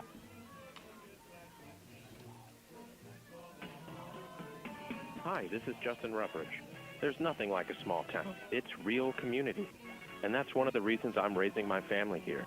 It's also why I own and operate Soldotna Professional Pharmacy, because I believe a small town pharmacy is where people get the best care. Are we at the Bottom of the seventh? We're going to the top of the 7th. Top of the 7th. That's what I thought. I just heard the ball game playing, and I was like, wait, it's not time for that yet, is it? Yeah.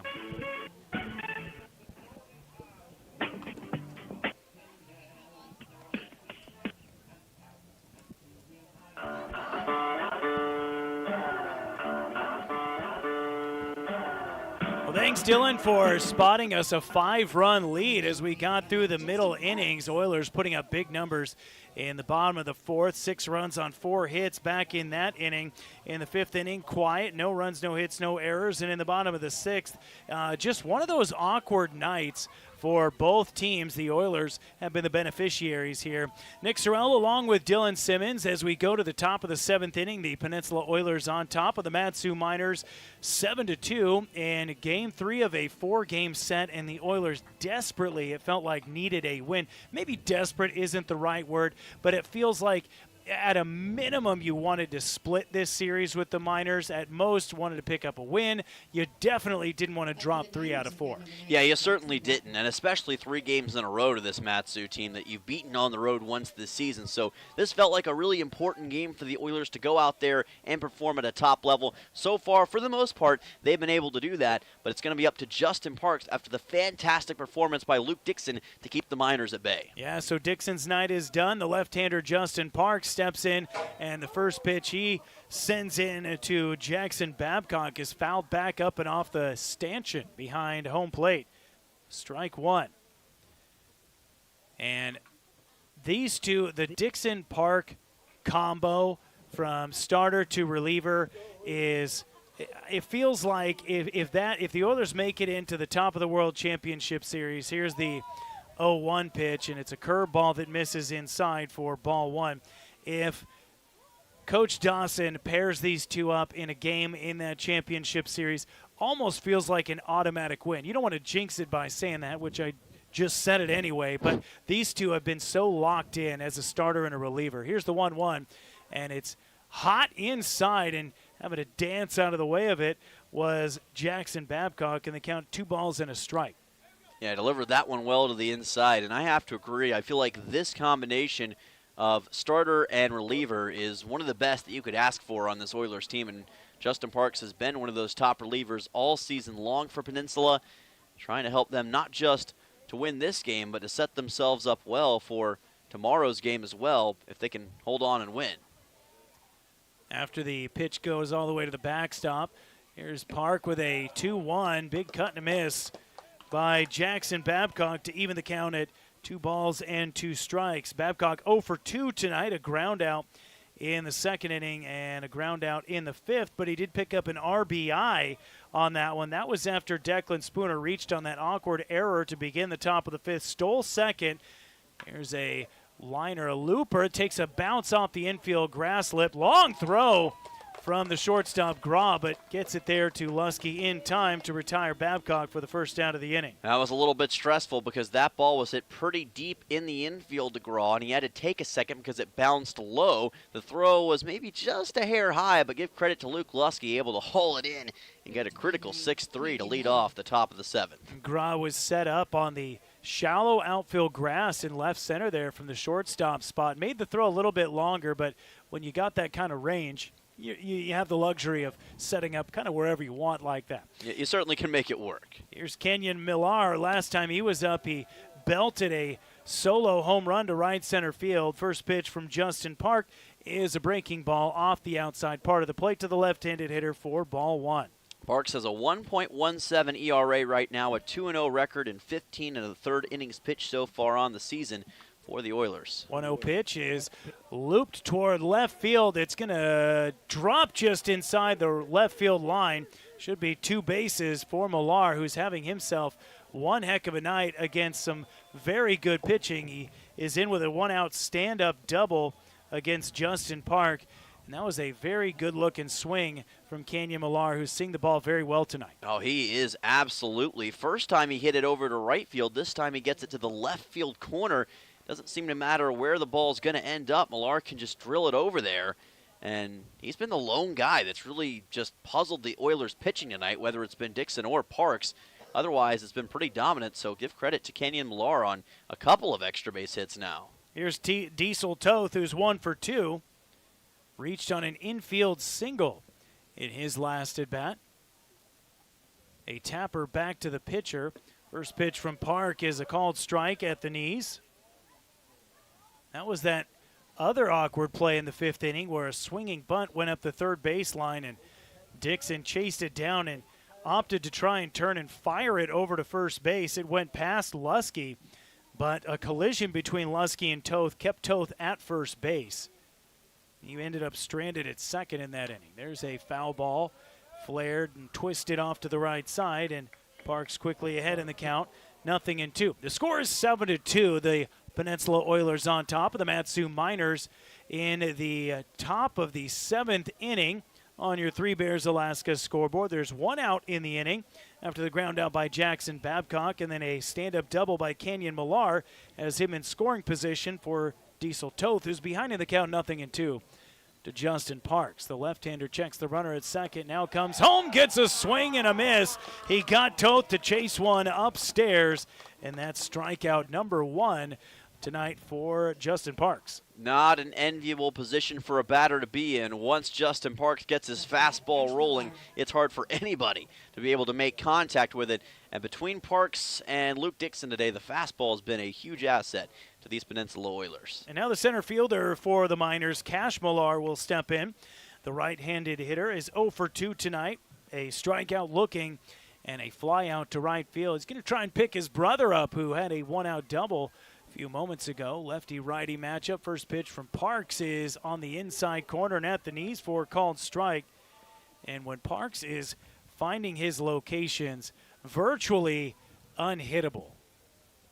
I would have to agree. And his location on these pitches has been superb so far. And really it's been that way all season. Very hard for anybody to contend with him when he gets on a roll. The left-hander, a couple looks back, now 3 at second base. Now he'll come home, and the fastball gets away from him a little high and outside. And that looked like a product of maybe looking back at the runner one too many times. Yeah, sometimes that can almost disorient you on the mound. When you look back at the runner that much, it kind of takes you off your game, puts your focus where it maybe doesn't have to be, and can be harder to get the pitch where you need it to go after that. Park with the 1-1.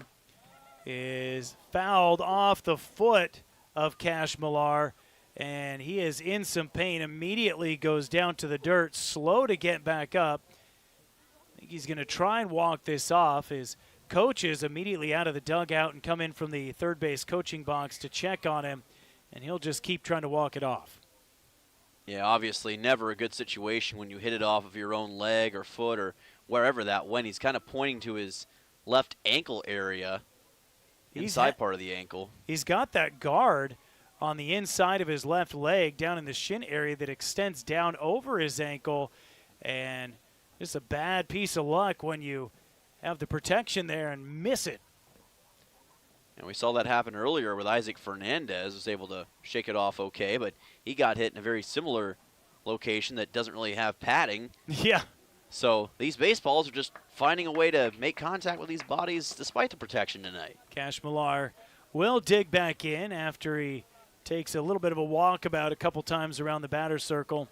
And now with a 1-2 count and a runner on second base and 2 outs, Justin Park, the big lefty, will set up, shakes off the first sign, shakes off another one, now a third one.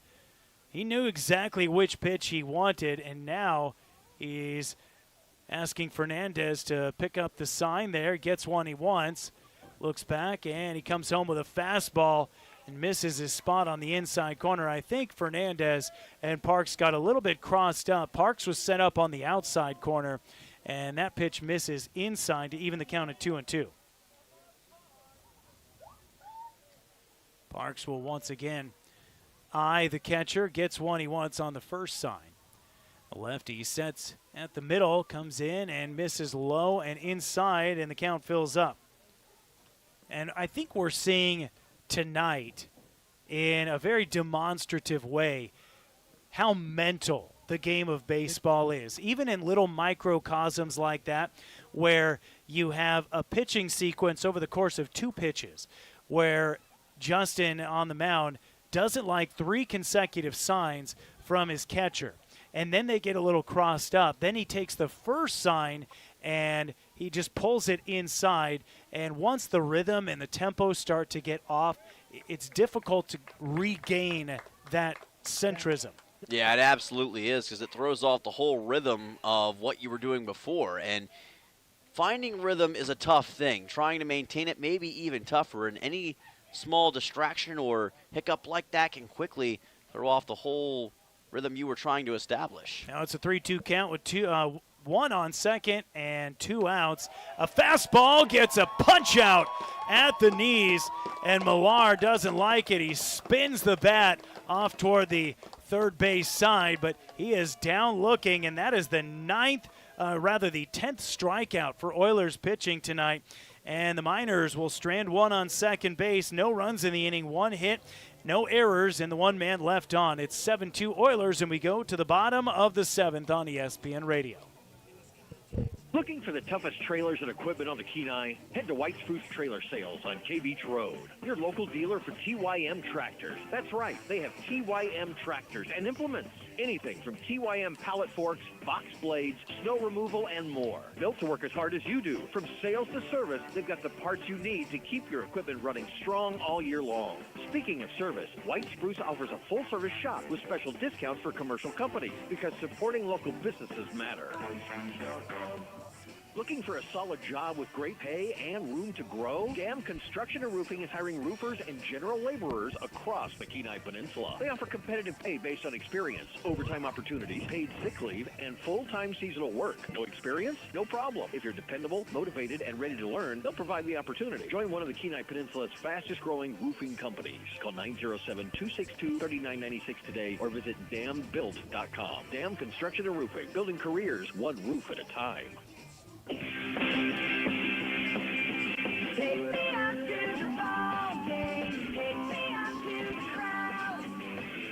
Welcome back to Coral Seymour Memorial Ballpark in Kenai. Nick Sorrell and Dylan Simmons with you. We go to the bottom of the 7th inning. The Peninsula Oilers on top of the visiting Mat-Su Miners by a score of 7-2 on your Three Bears Alaska scoreboard. The Oilers 7 runs on 7 hits. They have committed 2 errors in the game. The Miners 2 runs on 4 hits, and they have likewise committed 2 errors in the ball game. It'll be the heart of the order due up for the Oilers, the 4, 5, and 6 hitters, Luke Lusky, Owen Musel, and Jack Holubowski.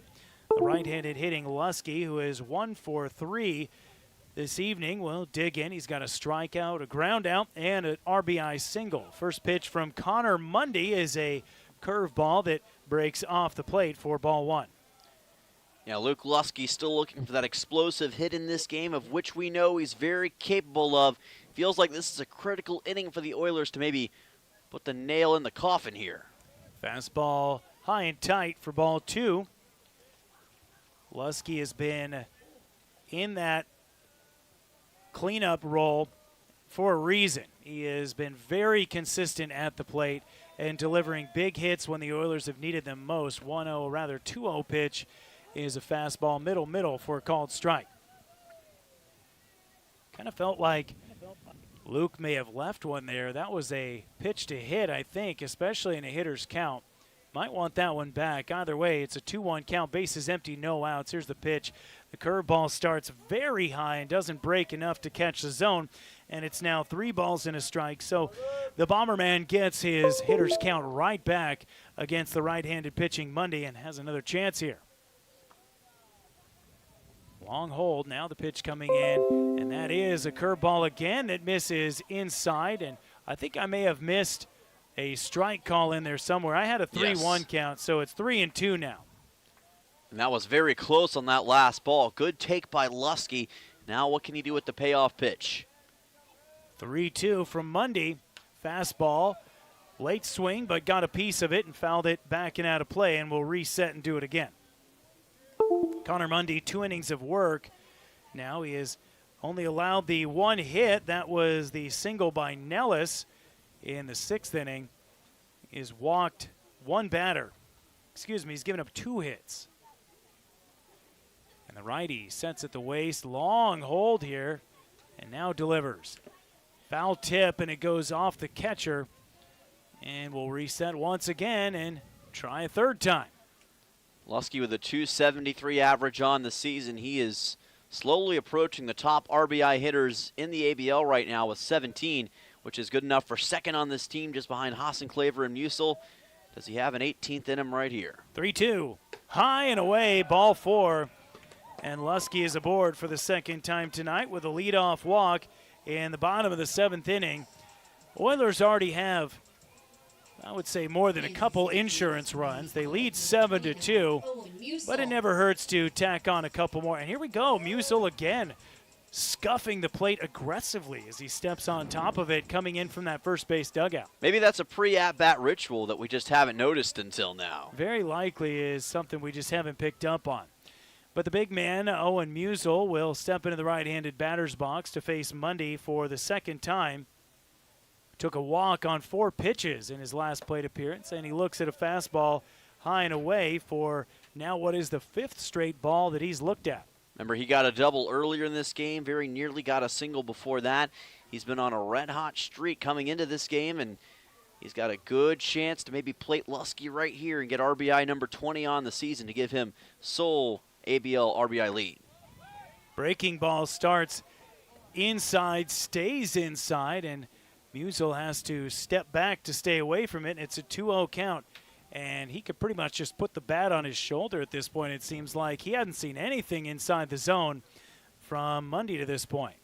Hitters count, though, with a runner on first, no outs, and he pops a middle fastball high over the infield. The second baseman, Diesel Toth, will drift back into shallow right field to make the catch. And that ball had home run written all over it, just that Owen was a tad bit too far underneath it. Yeah, that was the only thing that separated it, and it's amazing how a little thing like that can completely change the results of what would have been probably a game-changing, maybe in a way game-ending at-bat, but instead unable to get enough on it, and the Miners able to get the easy out. Jack Holubowski will step in. He's 0 for 2, a pop out and a fly out, walked and scored. That was in the 4th inning. And a wild pitch gets away from Declan Spooner, and Lusky will scamper down to second base. Yeah, pretty simple, just a little bit low that time. Lusky recognized it immediately. Not the speediest guy on this Oilers squad, but he definitely has good recognition of what's going on around the plate on some of these pitches, and able to take off easily there to get second. Oilers hitters are very savvy, and they have made pitchers pay the second and third time through the lineup. We saw that already tonight with Zach Bowman swinging a miss on the 1-0 from Holubowski. He was going for the downs, trying to make it a 9-2 game with that hack, and was underneath it. Yeah, he's been swinging for the fences a lot throughout this series, and especially tonight. A little bit late on that one, but still plenty of chances with the 1-1. 1 ball, 1 strike, runner on second, and he looks at a high fastball for ball 2. Had a pitching coach back in the day, or excuse me, not a pitching coach, just a coach back in the day who would say, you get 1 daddy hack every at bat. Yes. Okay, I'll let you take 1 daddy hack. Those are the I'm going to try and put this one into next week's swings. Here's the 2-1, fouled weakly off to the right side by Holubowski. Again, now he kind of is flexing the right shoulder as it was kind of an awkward swing, and the count is 2 balls, 2 strikes. And not exactly sure what may have made him uncomfortable after that. But now 2 balls, 2 strikes to the number 6 hitter. Luke Lusky on second base with 1 out in the bottom of the 7th. Long look back from Connor Mundy, and now he'll come home. Check swing on a curveball that doesn't quite catch the top of the zone, and the count is full on the big Holubowski. Yeah, really nice curveball by Mundy that time, just a little bit high on that payoff pitch. So here we go, big 3-2 for Holubowski. See what he's got. Mundy likes the first sign he gets from Spooner. Righty-righty matchup. Checks the runner at second, now delivers, and it's a fastball that he jerks outside. And a full count walk issued, and Holubowski takes his second free pass of the night. Yeah, he's had great plate discipline all night long. A lot of these pitches against him have been to the outside. He's recognized that, gets on base, and once again, these free passes are not helping the Matsu Miners by any stretch because you're only making it tougher on this defense to try to get the outs you need to keep this close. And it looks like we're going to get maybe a pitching change here, or at least a mound visit, as Tyler Bruns made his way out of the dugout. We have a Miners pitcher who's been warming up for some time now, and LeBron will head all the way out. It looks like this is just going to be a conversation. There's the telltale motion of a coach who's about to pull his pitcher. It's that open palm. Says, Yes. I'll take that ball, sir. And if you're a pitcher, it's a very dejecting at times, but sometimes not. Maybe you've had a really good night, but when you've been giving up hits or runs, the last thing you want to see is the coach coming out of the dugout with that palm up. Yeah, that's never a good feeling for a pitcher by any stretch. Probably pretty sinking feeling, I'd imagine, on the mound. But if you have a good day like Cole Dixon did, then sometimes you don't mind that. Reed Oakley, who got the scoring underway in the fourth with an RBI single that scored Owen Musial. He's 1 for 3, and the first pitch from Mundy is down and in for ball 1. An up and down outing for Connor Mundy. He has looked sharp at times and then has struggled with location on others. Oilers have 2 men on with 1 out in the bottom of the 7th, looking to tack on to this 7-2 lead. Reed Oakley can do that, and he pops one weakly toward shallow left field and a couple steps back for Austin Park, and he'll make the catch for the second out of the inning. Yeah, a gift of an out for Matsu there. Oakley was trying to send that one deep, as he's done a couple of times already in this series, but just much like Musial, didn't get enough into that. Popped it up and hung up long enough for Park to make the easy catch. That's a big second out. And now we've got to see what Isaac Fernandez can do. Now he has gotten in a run already in this game, and he's going to try to do exactly that right here. Kind of really iced, I think, Zach Bowman at the time. It was just the second run given up by Bowman.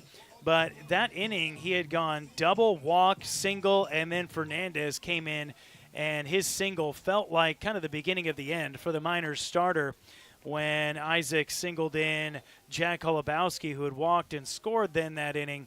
But Fernandez, otherwise 1 for 3 tonight with a strikeout swing, and he fouled out to the first baseman in his last at bat. A chance here, though, to drive in the 8th run of the game for the Oilers, and he looks at ball 1 on a fastball off the plate from Connor Mundy. Well, although the 5-run lead seems imposing, remember last night the Oilers almost came back from a lead far greater than that in the bottom half of the 9th inning against Matsu. So if you're Peninsula, you're trying to stay aggressive in this inning because you don't know what you're going to be able to do in the bottom of the 8th. 1-0 is a fastball back in that low outside corner that Mundy has liked to go to, and he's found it well when he's been looking for it for a called strike. And again, that's just such a hard spot to reach out and make contact with if you're a hitter. 1-1 the count, 2 men on, 2 outs in the bottom of the 7th for the Oilers. Mundy, curveball, chopped up the third baseline and foul. And Will Godfrey, I think, disappointed that ball went foul because he has been gobbling up choppers and grounders over to that side. And I think that's what Coach Dave Dawson just told him. They had a little exchange there and some smiles from either one of them.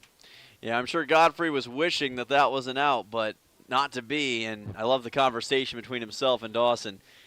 Shows you can be a good sportsman even if you're in an opposing team and in a very imposing game.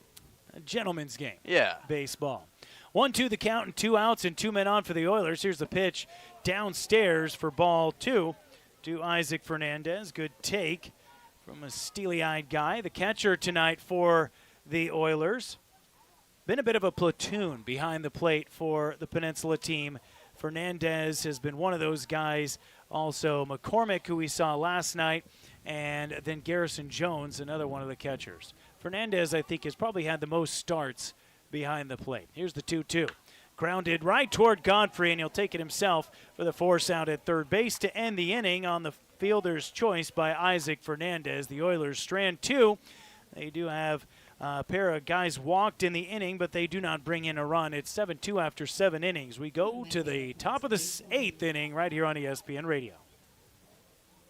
When trying trying to find a dentist, it can be challenging, and Ridgeway Family Dentistry knows this. Ridgeway is a new state-of-the-art facility offering you pain-free dentistry and is family-friendly. Even if you don't have time to have multiple appointments, Ridgeway Family Dentistry can complete all your treatment in one easy visit. At Ridgeway Family Dentistry, they know how important it is to have a smile and know how that can change your life. For your next dental appointment, call Ridgeway Family Dentistry at 282-8404. The World Cup's coming and everybody's talking defense. Here's a strategy that works long after the final whistle. If your family is complete, a no-needle, no-scalpel vasectomy is a safe, effective move. If you're done building your team, it may be time to strengthen your defense. Dr. Alvarez can perform your procedure in Soldotna or Homer. It's quick, comfortable, and a whole lot easier than chasing toddlers into extra time. Don't leave your future up to a lucky bounce. Call Peninsula Surgery and Aesthetics 907-235-1010 and schedule your no-needle, no-scalpel vasectomy. Score some peace of mind and enjoy the game.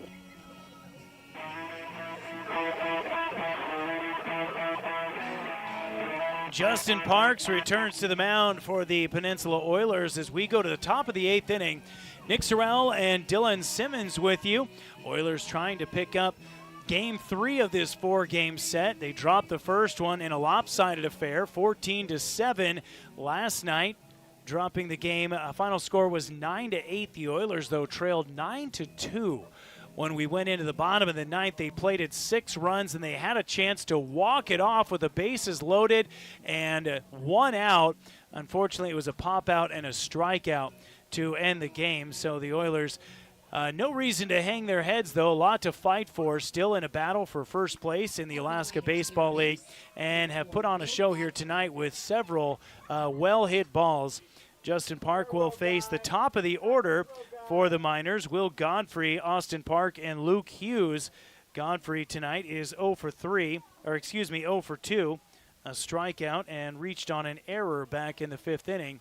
And the first pitch to Godfrey misses low for ball 1. Yeah, you talked a lot about the fight that the Oilers showed last night, and I think that fight is carried over to today, especially early on. They came out looking like they were on a mission to go out there and take this victory. They've played like that all the way through. 1-0 pitch, low for ball 2. But this Matsu team, conversely, they're fighters as well. They've shown that in the first 2 games, and that's the big thing you got to keep in mind if you're Justin Parks and the rest of this Oilers defense, is that you cannot take this lead for granted. You got to make sure to shut down any potential rally attempt, even with only 6 outs to go to victory. Park on the mound facing the top of the order for the Miners, Will Godfrey. And a fastball is pulled down and away, and it's 3-0 on Godfrey. He walked in the first inning. That was the only walk allowed by Luke Dixon, who had an outstanding start today. 6 innings of 2-run ball, 3 hits, 1 walk, and 8 strikeouts. And a fastball at the knees on the 3-0 pitch. Godfrey taking all the way, and it's strike 1. Yeah, really nice adjustment by Justin Parks on that last pitch to get it to 3-1. He's a guy who, more often than not, is not too overconfident, even in those situations. 3-1 bounced in. It goes all the way to the backstop. And that is the first walk of the night for Justin Parks. Yeah, just placed it a little bit too low on Godfrey that time, and that was kind of the issue in that at-bat, just a little bit lower than he'd like to see on those fastballs. Sometimes you get that earlier on in a frame, and we'll see if that continues or if he can fix that against Austin Park. My money's on he'll be able to adjust, because he's been able to adjust well in those spots all season long. Last time we saw Justin was back on July 8th against the Chinooks. He pitched 3 2/3, only gave up 1 run on 2 hits, and he walked 3 batters, though. Those coming in his last inning of work. Here's Austin Park, 0 for 3 today, and he looks at a fastball right down Main Street for strike 1. Miners trying to claw their way back into this game. They trail by 5. It's 7-2 Oilers on top on the 3 Bears Alaska scoreboard. We are in the 8th inning. The Miners have a leadoff runner aboard. Will Godfrey taking that 3-1 walk from Park, and a fastball is high to Park on a 0-1 count, so the count 1-1. He's elevated that fastball a lot more in this at-bat against Park. Also targeting the outside corner a little bit more on the righty batter, trying to find some success with it. Will Godfrey gets his lead over at first base. The lefty pitcher will give him a look. Now quickly comes home, and a ugly curveball, and by ugly I mean good. Yes. Starts way high and has Park fooled badly. It drops right in front of him for called strike 2. One of the few sports where ugly is sometimes a good term. That's baseball for you. I do love baseball and its propensity to name things in bad ways that are good things. Double check of the runner. Now a fastball is high for ball 2. Count evens up 2-2. Filthy, disgusting, ugly, all sorts of stuff like that. And always fun things to say. Justin Park, the big left-hander on the mound for the Oilers, out of Yavapai College, where he will be a sophomore, and he goes back to the curveball, does not get the call. That looked like it may have clipped the top part of the zone. Count goes full. I think that one was so good it might have fooled the home plate umpire, Carson Jacobs. Yeah, that was a brilliant pitch, and I have to agree. It looked like it just did clip that top right part of the zone, but Parks may have to go back to the fastball here on the 3-2. Full count pitch, runner takes off, and a foul ball back to the screen. And Godfrey will have to retreat back to first base as we reset and have another full count pitch. Godfrey took off in no time off Great of first jump. base at that point. He had a heck of a jump on it. Obviously on a 3-2, you're going to take off anyway, but I was very impressed by that speed just a moment ago. Could pay dividends if he's able to get on second. And if you're Justin, maybe keep that in your back pocket, knowing that he was ready to go on the previous pitch. Looks at him once, now checks him again, and he'll come home with a fastball. It's flied toward right field. Brady Brown on the run, makes the catch with a first out of the inning. And Godfrey retreats back to first base. Really well managed by Justin Parks in that at-bat. Started behind in the count, worked his way back to 2-2, eventually 3-2, and gets the fly out on Park. That's a really big out in this top half of the 8th inning, and importantly, it keeps Godfrey out of scoring position for the moment. So with that fly out, Austin Park, who came in leading the league in average, he is now just 2 for 14 in this series against Oilers pitchers. So for all these struggles they've had at times, they've done a good job of managing the Miners shortstop. Here's Luke Hughes, 1 for 3 tonight. Takes a fastball off the plate on the inside part. And Parks behind in the count 1-0 with 1 out, and Will Godfrey on first base. Hit that home run yesterday off the top of the left field wall, then bounced into the forest. Runner goes, pitch is high, throw down is in time! A absolute laser beam from Isaac Fernandez to gun down Godfrey, trying to swipe a bag.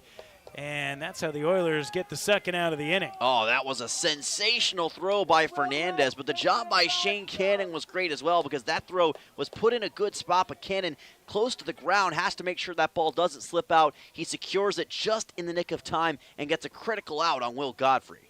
So the second out of the inning comes on the base paths, which are now clear, and a 1-0 count to Luke Hughes, and he fouls it straight back for strike. No, I believe that should be strike 1, but I believe it's a 2-1 count. Yes. It was already ball 1, and the pitch was high. Now, sometimes, obviously, you have the pitch-out maneuver. When you think a guy is going to steal, you intentionally throw a ball. That, I think, was just a high pitch. There's a line drive into right field, picked up by Brady Brown, the right fielder, and a 2-out single for Luke Hughes. He is 2 for 4. Good piece of hitting into the 4-3 hole that time. Lined it right past Shane Cannon, who tried to get a jump on it, but there was no way he was going to be able to catch up to it in time.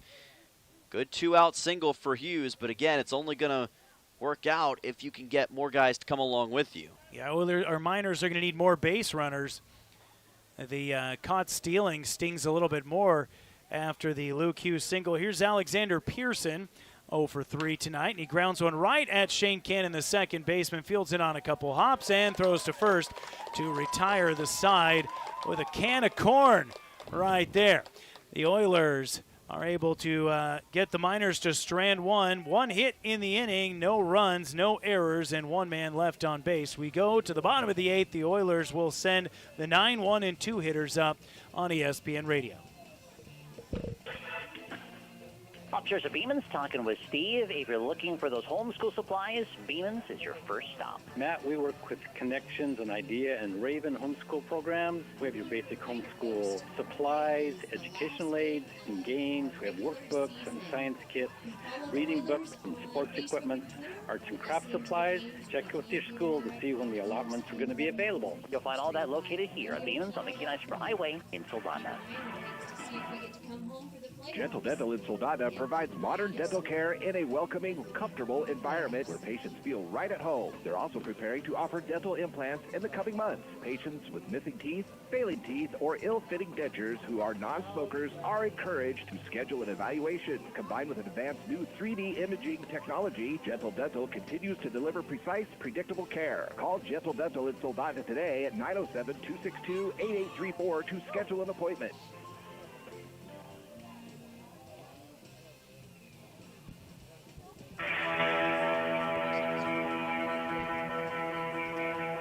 Connor Bundy returns to the mound for the Mat-Su Miners for his fourth inning of work in relief. That is the epitome of a long innings guy right there. Bundy, currently 3 innings pitched, has not given up a run. He has allowed 2 hits. He has walked 3 batters, and he hasn't struck any Oilers out.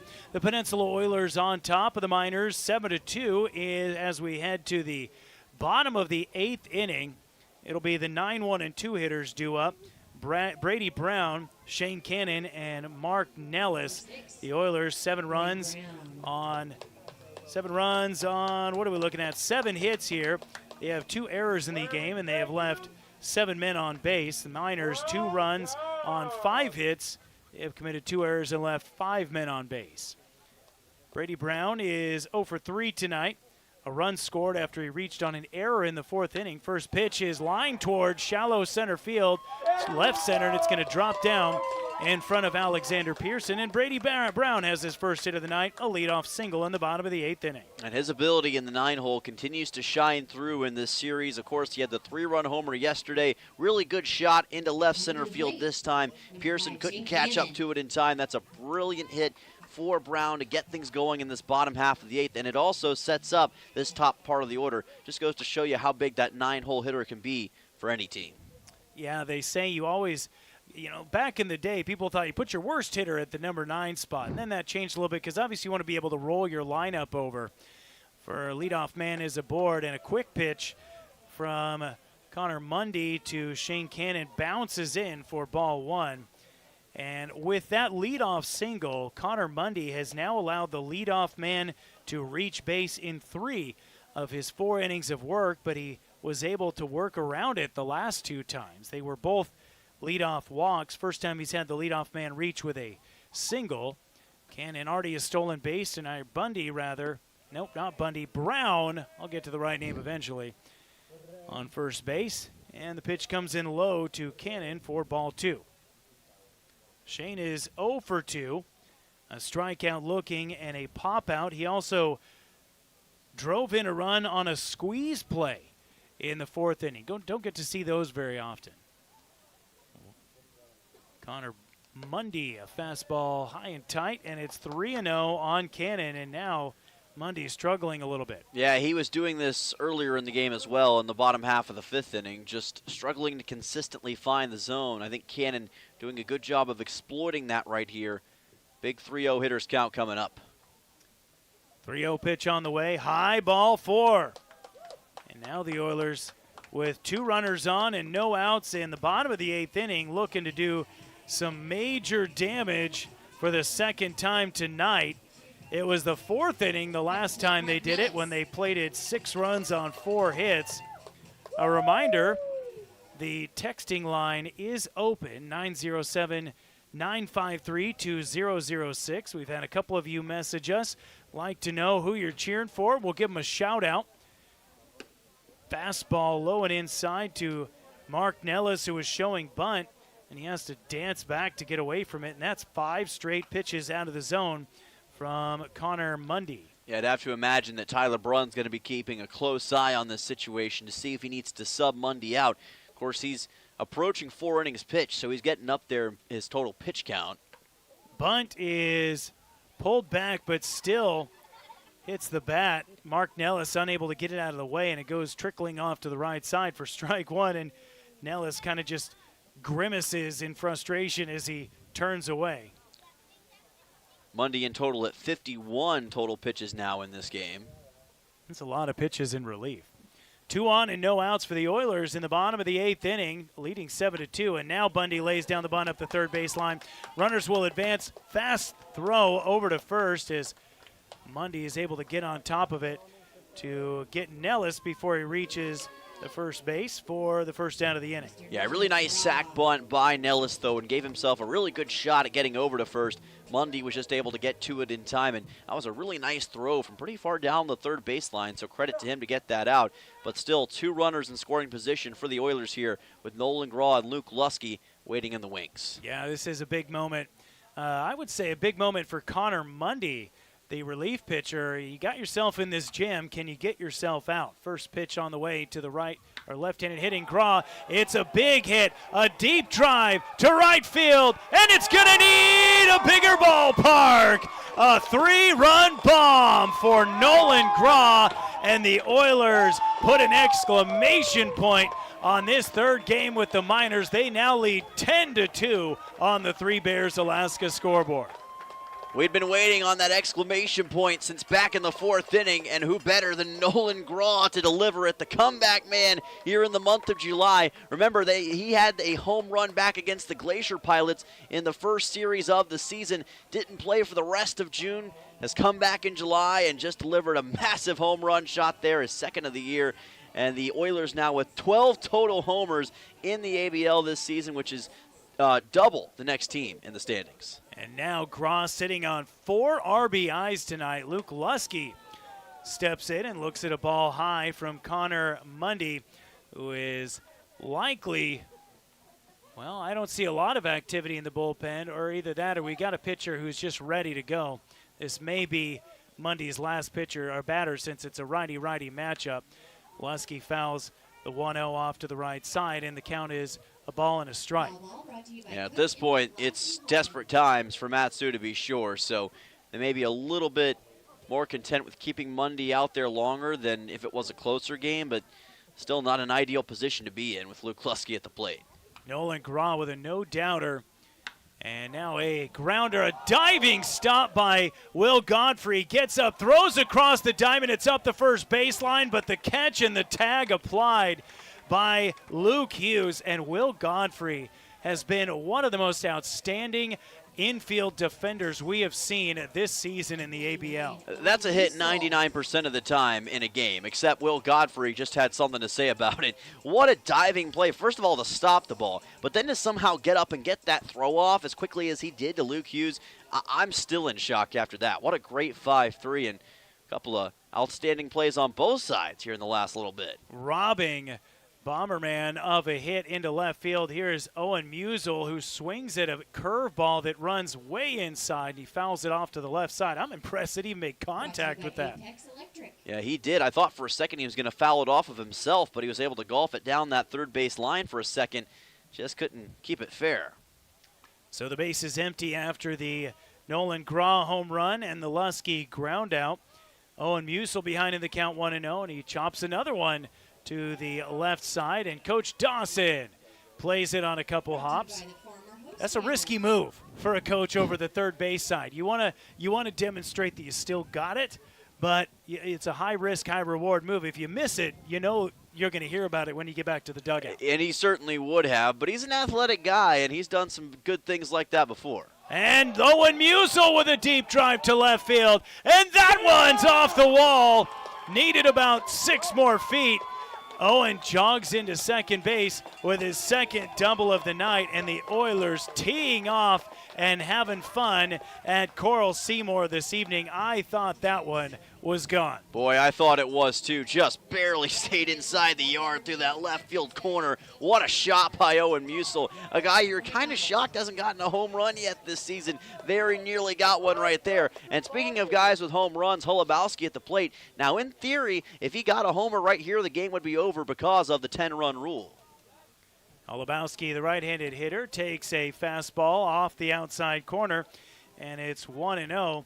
The inning started off with a single by Brady Brown. Then it was a walk to Shane Cannon, a sacrifice bunt by Mark Nellis, the booming home run to right field by Nolan Graw, a ground out by Luke Lusky, and then a 2-out double for Owen Musial. And now a curveball runs in on Owen Musial and hits him square between the shoulder blades, and he will gingerly jog down to first base.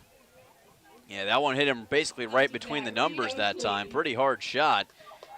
Obviously, he's going to wear it well, and looks like he's no worse for wear. So Holubowski's a tough guy, and he's taken a few hit-by pitches before. Sets up Reed Oakley. Nowhere you can go to get away from that one. No, that one was going to make contact no matter what he did. They call that a pinball. Pinned him with one right in the middle of the back. Here's Reed Oakley. He is 1 for 3 tonight. 1 for 4, excuse me. First pitch from Mundy is low for ball 1. And you see that Coach LeBrun trying to hang on to his other relief pitcher and just let Mundy get himself out of this inning if he can. Oilers have 2 on with 2 outs in the bottom of the 8th. They lead 10-2, and there's a ground ball into left field. Owen Musial hard around third base. Throw's going to come in, and it's high, and it goes all the way behind home plate, but Mundy right there to back it up. And an RBI 2-out single by Reed Oakley. That is his second RBI of the night and his second single of the night. Yeah, Reed Oakley's had a quietly fantastic game as well. Really nice shot into the gap in left field on a ground ball, and continues this incredible bottom of the 8th for the Oilers. Now 4 runs scored. And remember, Holubowski at third represents what would be the winning run for the Oilers here. So if Fernandez is able to get this one fair into the outfield, this game will be over. Fernandez, or rather Oakley, takes second base, advancing on the throw home. Owen Musial comes in to score. Jack Holubowski goes first to third, so the Oilers now with 2 men in scoring position once again. And you always like when you're able to do that, drive a run in, and then put yourself in scoring position as well. Mundy, rather, we got a Bundy. Bundy and a Mundy. A Bundy on the Oilers and a Mundy on the Miners. Easy to mix those 2 up. 2 in scoring position for the Oilers. Isaac Fernandez. First pitch from Connor Mundy is flipped foul, out of play off to the right side. And after all the heartache and pain the Oilers have experienced so far in this series, I think it would be apropos and probably a little sweet to be able to walk this thing off in the bottom half of the 8th inning. And Fernandez, we've seen already today, certainly has the capability to do that. He can finish this thing. Oilers lead 11-2. And a curveball misses off the plate for ball 1. Count as a ball and a strike on Isaac Fernandez. 1 for 4 with an RBI and a run scored. Struck out in the second inning. Drove in a run with a single in the 4th.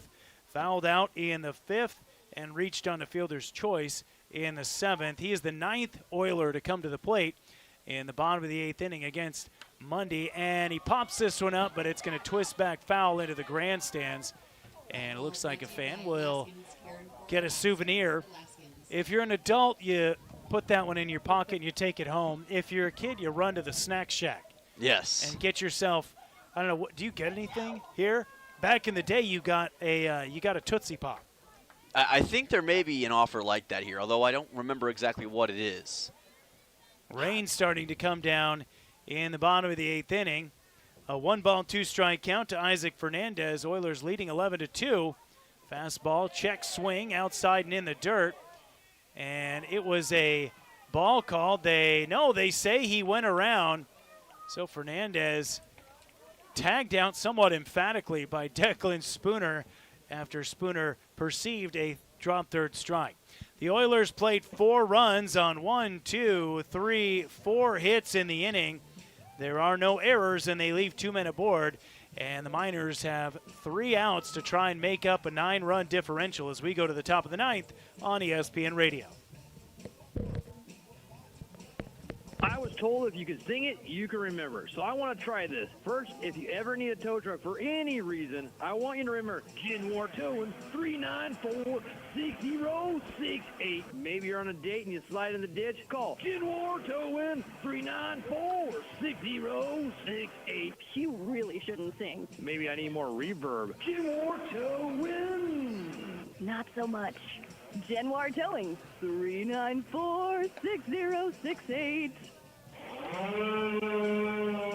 Hazardous trees are such a problem here on the Kenai Peninsula, but they have to be handled, and the place to call is AK Tree Solutions. With many years of experience in residential hazardous tree removal, they offer guaranteed customer satisfaction, and they're very accommodating. AK Tree Solutions also offers tree pruning, and they're licensed and insured. Get those hazardous trees off your property today. Call AK Tree Solutions, 907-398-2903. That's 907-398-2903.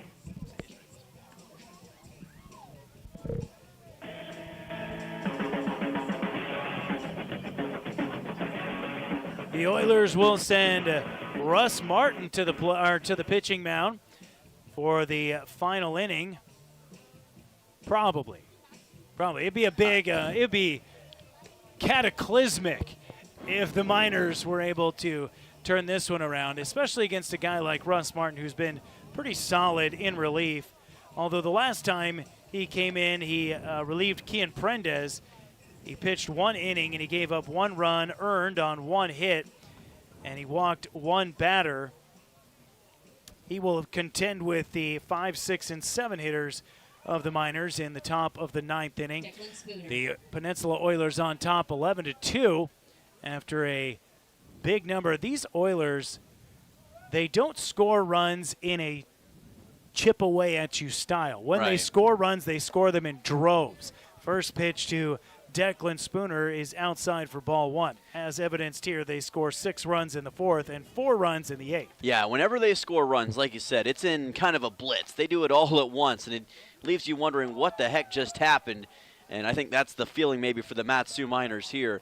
But what a bottom of the 8th by the Oilers to, it looks like, clinch this victory. But you know what? After last night's bottom of the 9th, Nick, never say never either way. The 1-0 pitch was fouled back and away by Declan Spooner. Here's the 1-1, and that one so far inside that Spooner actually has to kind of limbo his way forward, and it goes behind him. Yeah, that was very close on the inside part of the plate. Thank goodness for Russ Martin, it didn't make contact with Spooner. Martin relieving Justin Parks. We'll give you his line here in a moment. There's a twisting fly ball that drops down inside the left field foul line. Throw comes in, and it's almost in time to get Spooner, who has himself a leadoff double as he comes sliding in feet first, and he is now 1 for 4 tonight. I'll bring up Jackson Babcock, who is 0 for 3, grounded out to short twice, and second base once. Justin Parks in relief, 2 innings of work, does not give up a run. He allows 2 hits, walks a batter, and strikes out 2. Oilers tonight, Oilers pitching 10 strikeouts. Yes, and 8 of those coming from Luke Dixon, who really got the thing started as far as the Oilers getting on the path to victory. Of course, Justin Parks did a fantastic job in relief. The pitching has been much better for the most part tonight. They're trying to keep it going here with Russ Martin. First pitch to Babcock is a fastball down and in for ball 1. And another note here, the Oilers striking out to this point 10 Miners. The Miners, by far, the fewest strikeouts of any team in the Alaska Baseball League this summer. So you could stick that feather in your cap. The 1-0 is on the outside corner. A fastball for a called strike to Jackson Babcock. On second base, Declan Spooner with a leadoff double. But a lot of work left to do for the Miners, who trail the Oilers 11-2 on the Three Bears Alaska scoreboard. Russ Martin, the right-handed reliever, another fly ball that's twisting toward the left field foul line, and the catch made in foul territory. Owen Musel was on his horse, and he fires this one back in as the Runner on second base retreats. Musial said not 3 times. Yes. I'm sure he was thinking, oh, gosh, not again. So he was like, I'm going to have to make sure I make this catch. And that's exactly what he did. Like you said, on his horse, riding like a stallion into the night to make that catch and get the first out here in the top half of the 9th inning. And that is a great adjustment by Musial there. Owen tonight is 2 for 4 at the plate. And then he also helps by picking up his pitcher in the top of the 9th inning for the first out. Now it's Canyon Millar, who has had a great inning and now our great night. Grounds one sharply to the left side, and it's going to be an infield single on a dribbler that is scooped up on the backhand by Nolan Graw. And the only minor really to have success against Oilers pitching, Canyon Millar now on first with a 3 for 4 night. And that includes a solo home run shot. Yeah, he's been very effective against the Oilers no matter who the pitcher's been so far in this game. And that one kind of took so long to bounce over to Nolan Graw that it gave him the time he needed to get to first. Now runners at the corners for Matsu. Foul ball off the first pitch to Diesel Toth. Just 1 out in the inning. Miners trailing by 9 have runners on the corners. And to this point, I don't think he's going to get another chance, but Canyon Millar, a triple shy of the cycle. A curveball drops in for a strike, and Toth is behind in the count, 0-2. He's 1 for 3 tonight, has wrapped a pair of strikeouts around a single back in the 5th inning. 0-2 is lined toward right center field. That's going to be caught by Brady Brown. He lays out and makes an outstanding catch. And when you're up by 9, what do you got to lose? I mean, come on now. That was just almost not fair what Brady Brown just did. We've seen some sensational plays tonight, but that was a brilliant catch. Again, he's got Barry Allen speed in the outfield, and he just chased that thing down. And then the ability to dive after it on the shallow end of the pool and make that catch, just unbelievable. Brady Brown guilty of felony robbery over there in right field, taking a hit away from Diesel Toth. And now it's the number 9 hitter in the lineup for the Miners, Cash Millar, who is 0 for 3, and he looks at ball 1 upstairs. So, and with that, the Miners don't even bring the run in from third base because Declan Spooner was halfway home. Now a chopper up the third base side, charging in, and it goes in and out of the glove of Jack Holubowski. And it'll be a run-scoring infield single for Cash Millar, and the score is now 11-3. Yeah, that one kind of got chopped toward the left side, and I think Holubowski just didn't anticipate it to bounce as high as it did, so we're able to bring in the run on that. Just a bit of a mistake, but still a run that isn't going to make it much closer for Matsu. Bags with Millars on first and second. Canyon, who had the infield single a little bit ago, and now his brother Cash gets his first hit of the night and an RBI to go with it. Back to the top of the lineup for Will Godfrey, who fouls the first pitch from Russ Martin. Back to the screen for strike 1. Godfrey has been aboard twice, or 3 times rather. A pair of walks, and he reached on an error in the 5th inning. He was caught looking on a strikeout. At the time, it was strikeout number 5 by Luke Dixon. That's when he struck out the side in the 3rd inning, got all 3 Miners looking. Russ Martin checks the runner at second base, Canyon Millar, and now he fires a fastball home that I guess misses outside, and it's a ball and a strike on Will Godfrey. One thing interesting about this game, the hit totals are pretty comparable, actually. Oilers with 11, Matsu with 8, and yet the 11-3 deficit is on the scoreboard. So it just goes to show you how timely hitting and deep shots have really made the difference in this game. A swinging strike on the 1-1 pitch, and the Miners now down to their final strike. Russ has allowed 1 run to score on 3 hits here in the top of the 9th. And with runners on first and second, the Miners facing 2 outs and a Game 3 loss in this 4-game series. Fastball does not quite catch the outside corner, and the count evens up 2-2. Coming up after the end of the game, stick around for the Peninsula Community Health Services post-game show. We'll recap stats, scores, and more as the Oilers look to draw level back with the Miners after dropping the first 2 games of this series. A win here would put them in a first-place tie. Did we get a result in that Bucks-Chinooks game earlier tonight? Take a look at that for you real quick if we can. 2-2 pitch is tapped backward and foul, and the count remains 2 balls and 2 strikes on Will Godfrey. The Bucks were trailing the Chinooks by a score of 1-0, but that was way back in the first inning. Chinooks did grab the win 6-4 at Mulcahy, and that's going to shake up the ABL standings as well. So with the win tonight, the Oilers would jump back in front of the Bucks by a half game, and they would move into a first-place tie with the Miners. Fastball low and inside on the 2-2 pitch from Russ Martin. Couldn't get Will Godfrey to go after it. And it's a 3-2 count with 2 outs and 2 on in the top of the 9th inning. Oilers leading 11-3. Russ Martin trying to close the door here. The right-handed reliever, payoff pitch, runners go, and it's flared foul over toward the beer garden. Actually kind of ricochets off the roof over that beer garden.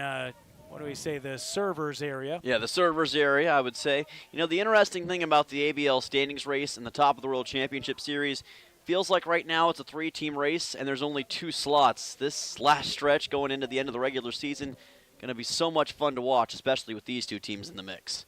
2 on, 2 outs, 3-2 pitch. Chopped back to Martin. He gloves it on a hop. He'll run it most of the way to first and then flips it to Lusky to retire Godfrey. And the Oilers take Game 3 of the 4-game series. The final score 11-3. The Peninsula team putting on a show offensively tonight at Coral Seymour. We'll be right back with the Oilers post-game show presented by Peninsula Community Health Services on ESPN Radio. Your health matters every day, not just when you're sick. At Peninsula Community Health Services, we're here to keep you well with personalized primary care and preventative services for the whole family. From checkups and screenings to managing ongoing conditions, our caring team is ready to help you stay ahead of your health. Don't wait. Take the first step toward feeling your best today. Call PCHS at 907-262-3119 or online at pchsak.org. Peninsula Community Health Services. Healthcare for all.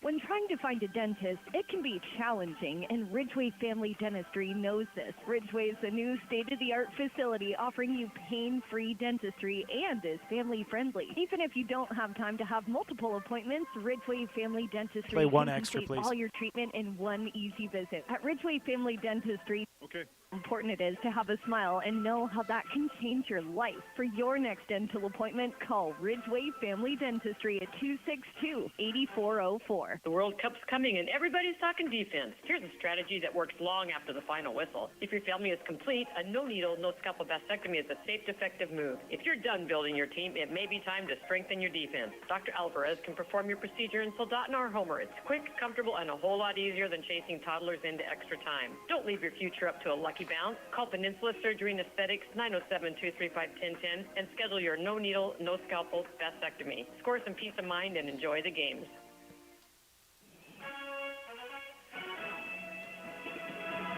And now it's time for the post-game show on ESPN 1140 and 96.9. Brought to you by Peninsula Community Health Services and State Farm agent Christy Babcock. With game recaps and on-field interviews, let's return to the field on ESPN. The Peninsula Oilers are your winners at Coral Seymour in Game 3 of a 4-game set with the Mat-Su Miners. Your final score, 11-3. The Oilers going away with this one in spades. They have 11 runs on 11 hits. They did commit 2 errors in the game, and they left 9 men on base. The visiting Miners, 3 runs on 8 hits, also committing 2 errors, and they leave 7 men on base. Your winning pitcher tonight for the Peninsula Oilers, Luke Dixon, 6 innings of 2-run baseball. He gives up 3 hits, 1 walk, and 8 strikeouts, 5 of those looking. The losing pitcher was Zach Bowman for the Miners, who pitched 4 innings. He allowed 7 runs on 6 earned on 6 hits. He walks 4 and he strikes out 3. Dylan, the Oilers make a statement in Game 3 of this series. They absolutely did, and I think it's a statement of determination and of not quitting. After yesterday's game, we saw just how disappointing of a loss it was. Oilers had so much fight and so much resolve late, but just couldn't overcome that Matsu hurdle in that impressive comeback attempt. And the response today was going to say a lot about how they were going to do down the stretch in the series, and I think they showed that, yes, they are still that team. They can still go out there and dominate on any given night. Everything went right for them today. The hitting was as good as it usually is, and of course the pitching was spot on where it needed to be from Luke Dixon, Justin Parks, and Russ Martin. They got everything to go their way tonight, and I said at the top of the broadcast, when this team plays at their usual level and when they play with everything together, they're maybe the best team in the ABL, and I think we got that version of the Oilers tonight. It is the Oilers postgame show here, presented by Peninsula Community Health Services. PCHS supports your health. They offer medical, dental, eye care, and behavioral health services. Visit them online at pchsak.org or call and schedule an appointment today, 907-262-3119. The Oilers, undoubtedly the best offensive team this summer in the Alaska Baseball League. The problem has been some of the pitching, where they have struggled to hold leads or keep teams off the scoreboard. The offensive production has been there. The Oilers have some very solid starting pitchers. We saw Kian Prendez last night, 2 runs in 5 innings. We saw Luke Dixon tonight, 2 runs over 6 innings. And I'm going to make a guess here, a prediction that we will see Cody Smathers tomorrow night. His last outing was by far his roughest of the season. Didn't make it out of the second inning. Could not find his spots. But before that had been a league leader in innings worked and strikeouts. So I suspect we would see him again tomorrow night. But with relievers like Evan Cineres and Justin Parks, the Oilers have all the tools they need to go the distance in a series when we get into these long game situations where they're having to go deep into their bullpen. It feels like teams have been able to get to them in that way, but this feels like a team that on the top end is built to win a 3-game series. They certainly have the capability to do that, and I think, like you said, it's those top options that give them that ability. A lot of the problem has been they've played so many games over the last few weeks. They've gotten very few breaks compared to other teams, and I think that in some ways has taxed the bullpen. They haven't had the amount of rest maybe that they would like in situations like these, but they've done a good job of managing it going into today, and if they can do that again tomorrow and get another victory, all of a sudden you're opening things up for that road stretch. And remember, after that final regular season game, they've got at least a week off if they do make the top of the World Championship Series, which is going to set them up really well when the season's closing in on the end. It's going to make a very tense week of waiting for the Oilers if they are still in that 3-team race for that final 2 spots, that top of the World Championship Series, like you say. For example, the Oilers tonight, this was their 26th game of the season. The Miners, just their 22nd. Right. So this 9-game stretch on the road is going to be a very big deal for the Miners or for the Oilers. And when it comes down to it, when it's all said and done, it feels like their fate almost might not be in their own hands. They're going to have to wait with bated breath and see what the Miners, the Chinooks, and the Bucks do during that final week of the season, unless, of course, the Oilers just keep it in their own control and go on the road and take care of business. Well, that's why winning down the stretch is going to be so crucial for this Oilers team. If you win 7, 8 games in that road stretch, you pretty much take it out of the hands of fate itself, and you put yourself in position to get to that top of the World Championship Series. But you still got unfinished business here at home trying to even the series with Matsu. And can you believe it, the final home game of the regular season tomorrow. Tomorrow against the Miners right here at Coral Seymour. Scheduled first pitch at 6:30. Weather permitting, the forecast does show consistent rain throughout the day. The players already out there rolling out the infield tarp to cover up the entire infield as they tend to the dirt. A couple notes here. We mentioned the great night by Luke Dixon, the starter for the Oilers, who won the game this evening. However, offensively, a great night for Owen Musel, who goes 2 for 4 with a pair of doubles and 2 runs scored. And he now jumps up to a team lead with 26 hits on the season. I feel like that has to put him near the top of the league. I don't know how many other ABL players there are with more than 26 hits, but a great game for for Owen, and almost even better, Nolan Grog goes 2 for 4 with 4 RBIs and a run scored. A no-doubt home run to right field in the bottom of the 8th inning, his second of the season, and this Oilers offense is a treat to watch. They certainly are. 12 home runs total on the season right now, which again is double the next team in the ABL. They're just playing at such a high rate offensively. 11 runs tonight. 8 runs yesterday, 7 runs in the first game. They consistently are putting 7, 8, 9, 10 runs on the scoreboard with each and every game. And that's why we've talked so much about the pitching getting right, because if it can get right, this team really doesn't have any reason to lose a lot of games down the stretch. It's going to be so fun to see how they continue to adjust and continue to evolve, because it seems to me that this offense keeps getting better with each passing game. And if the pitching rounds into form, look out. They're going to be a tough team down the stretch. We suspect we will see Cody Smathers on the mound to start things for the Oilers tomorrow, and we will see who the Miners counter with in what will be Game 4 of a 4-game series, final home game of the season for the Oilers, as they look to force a series split with the Miners and take sole possession of first place in the Alaska Baseball League. That's going to do it for our broadcast here this evening. Oilers are your winners, 11-3 the final score for the Peninsula Oilers. For our broadcast producer, Caleb Manuel, back in our K-Beach studio, and for my broadcast partner, Dylan Simmons, I'm Nick Sorrell saying good night and God bless. Later. Hey guys, talk to you tomorrow night, later on. All right, see you, man. Peninsula Oilers baseball. I'll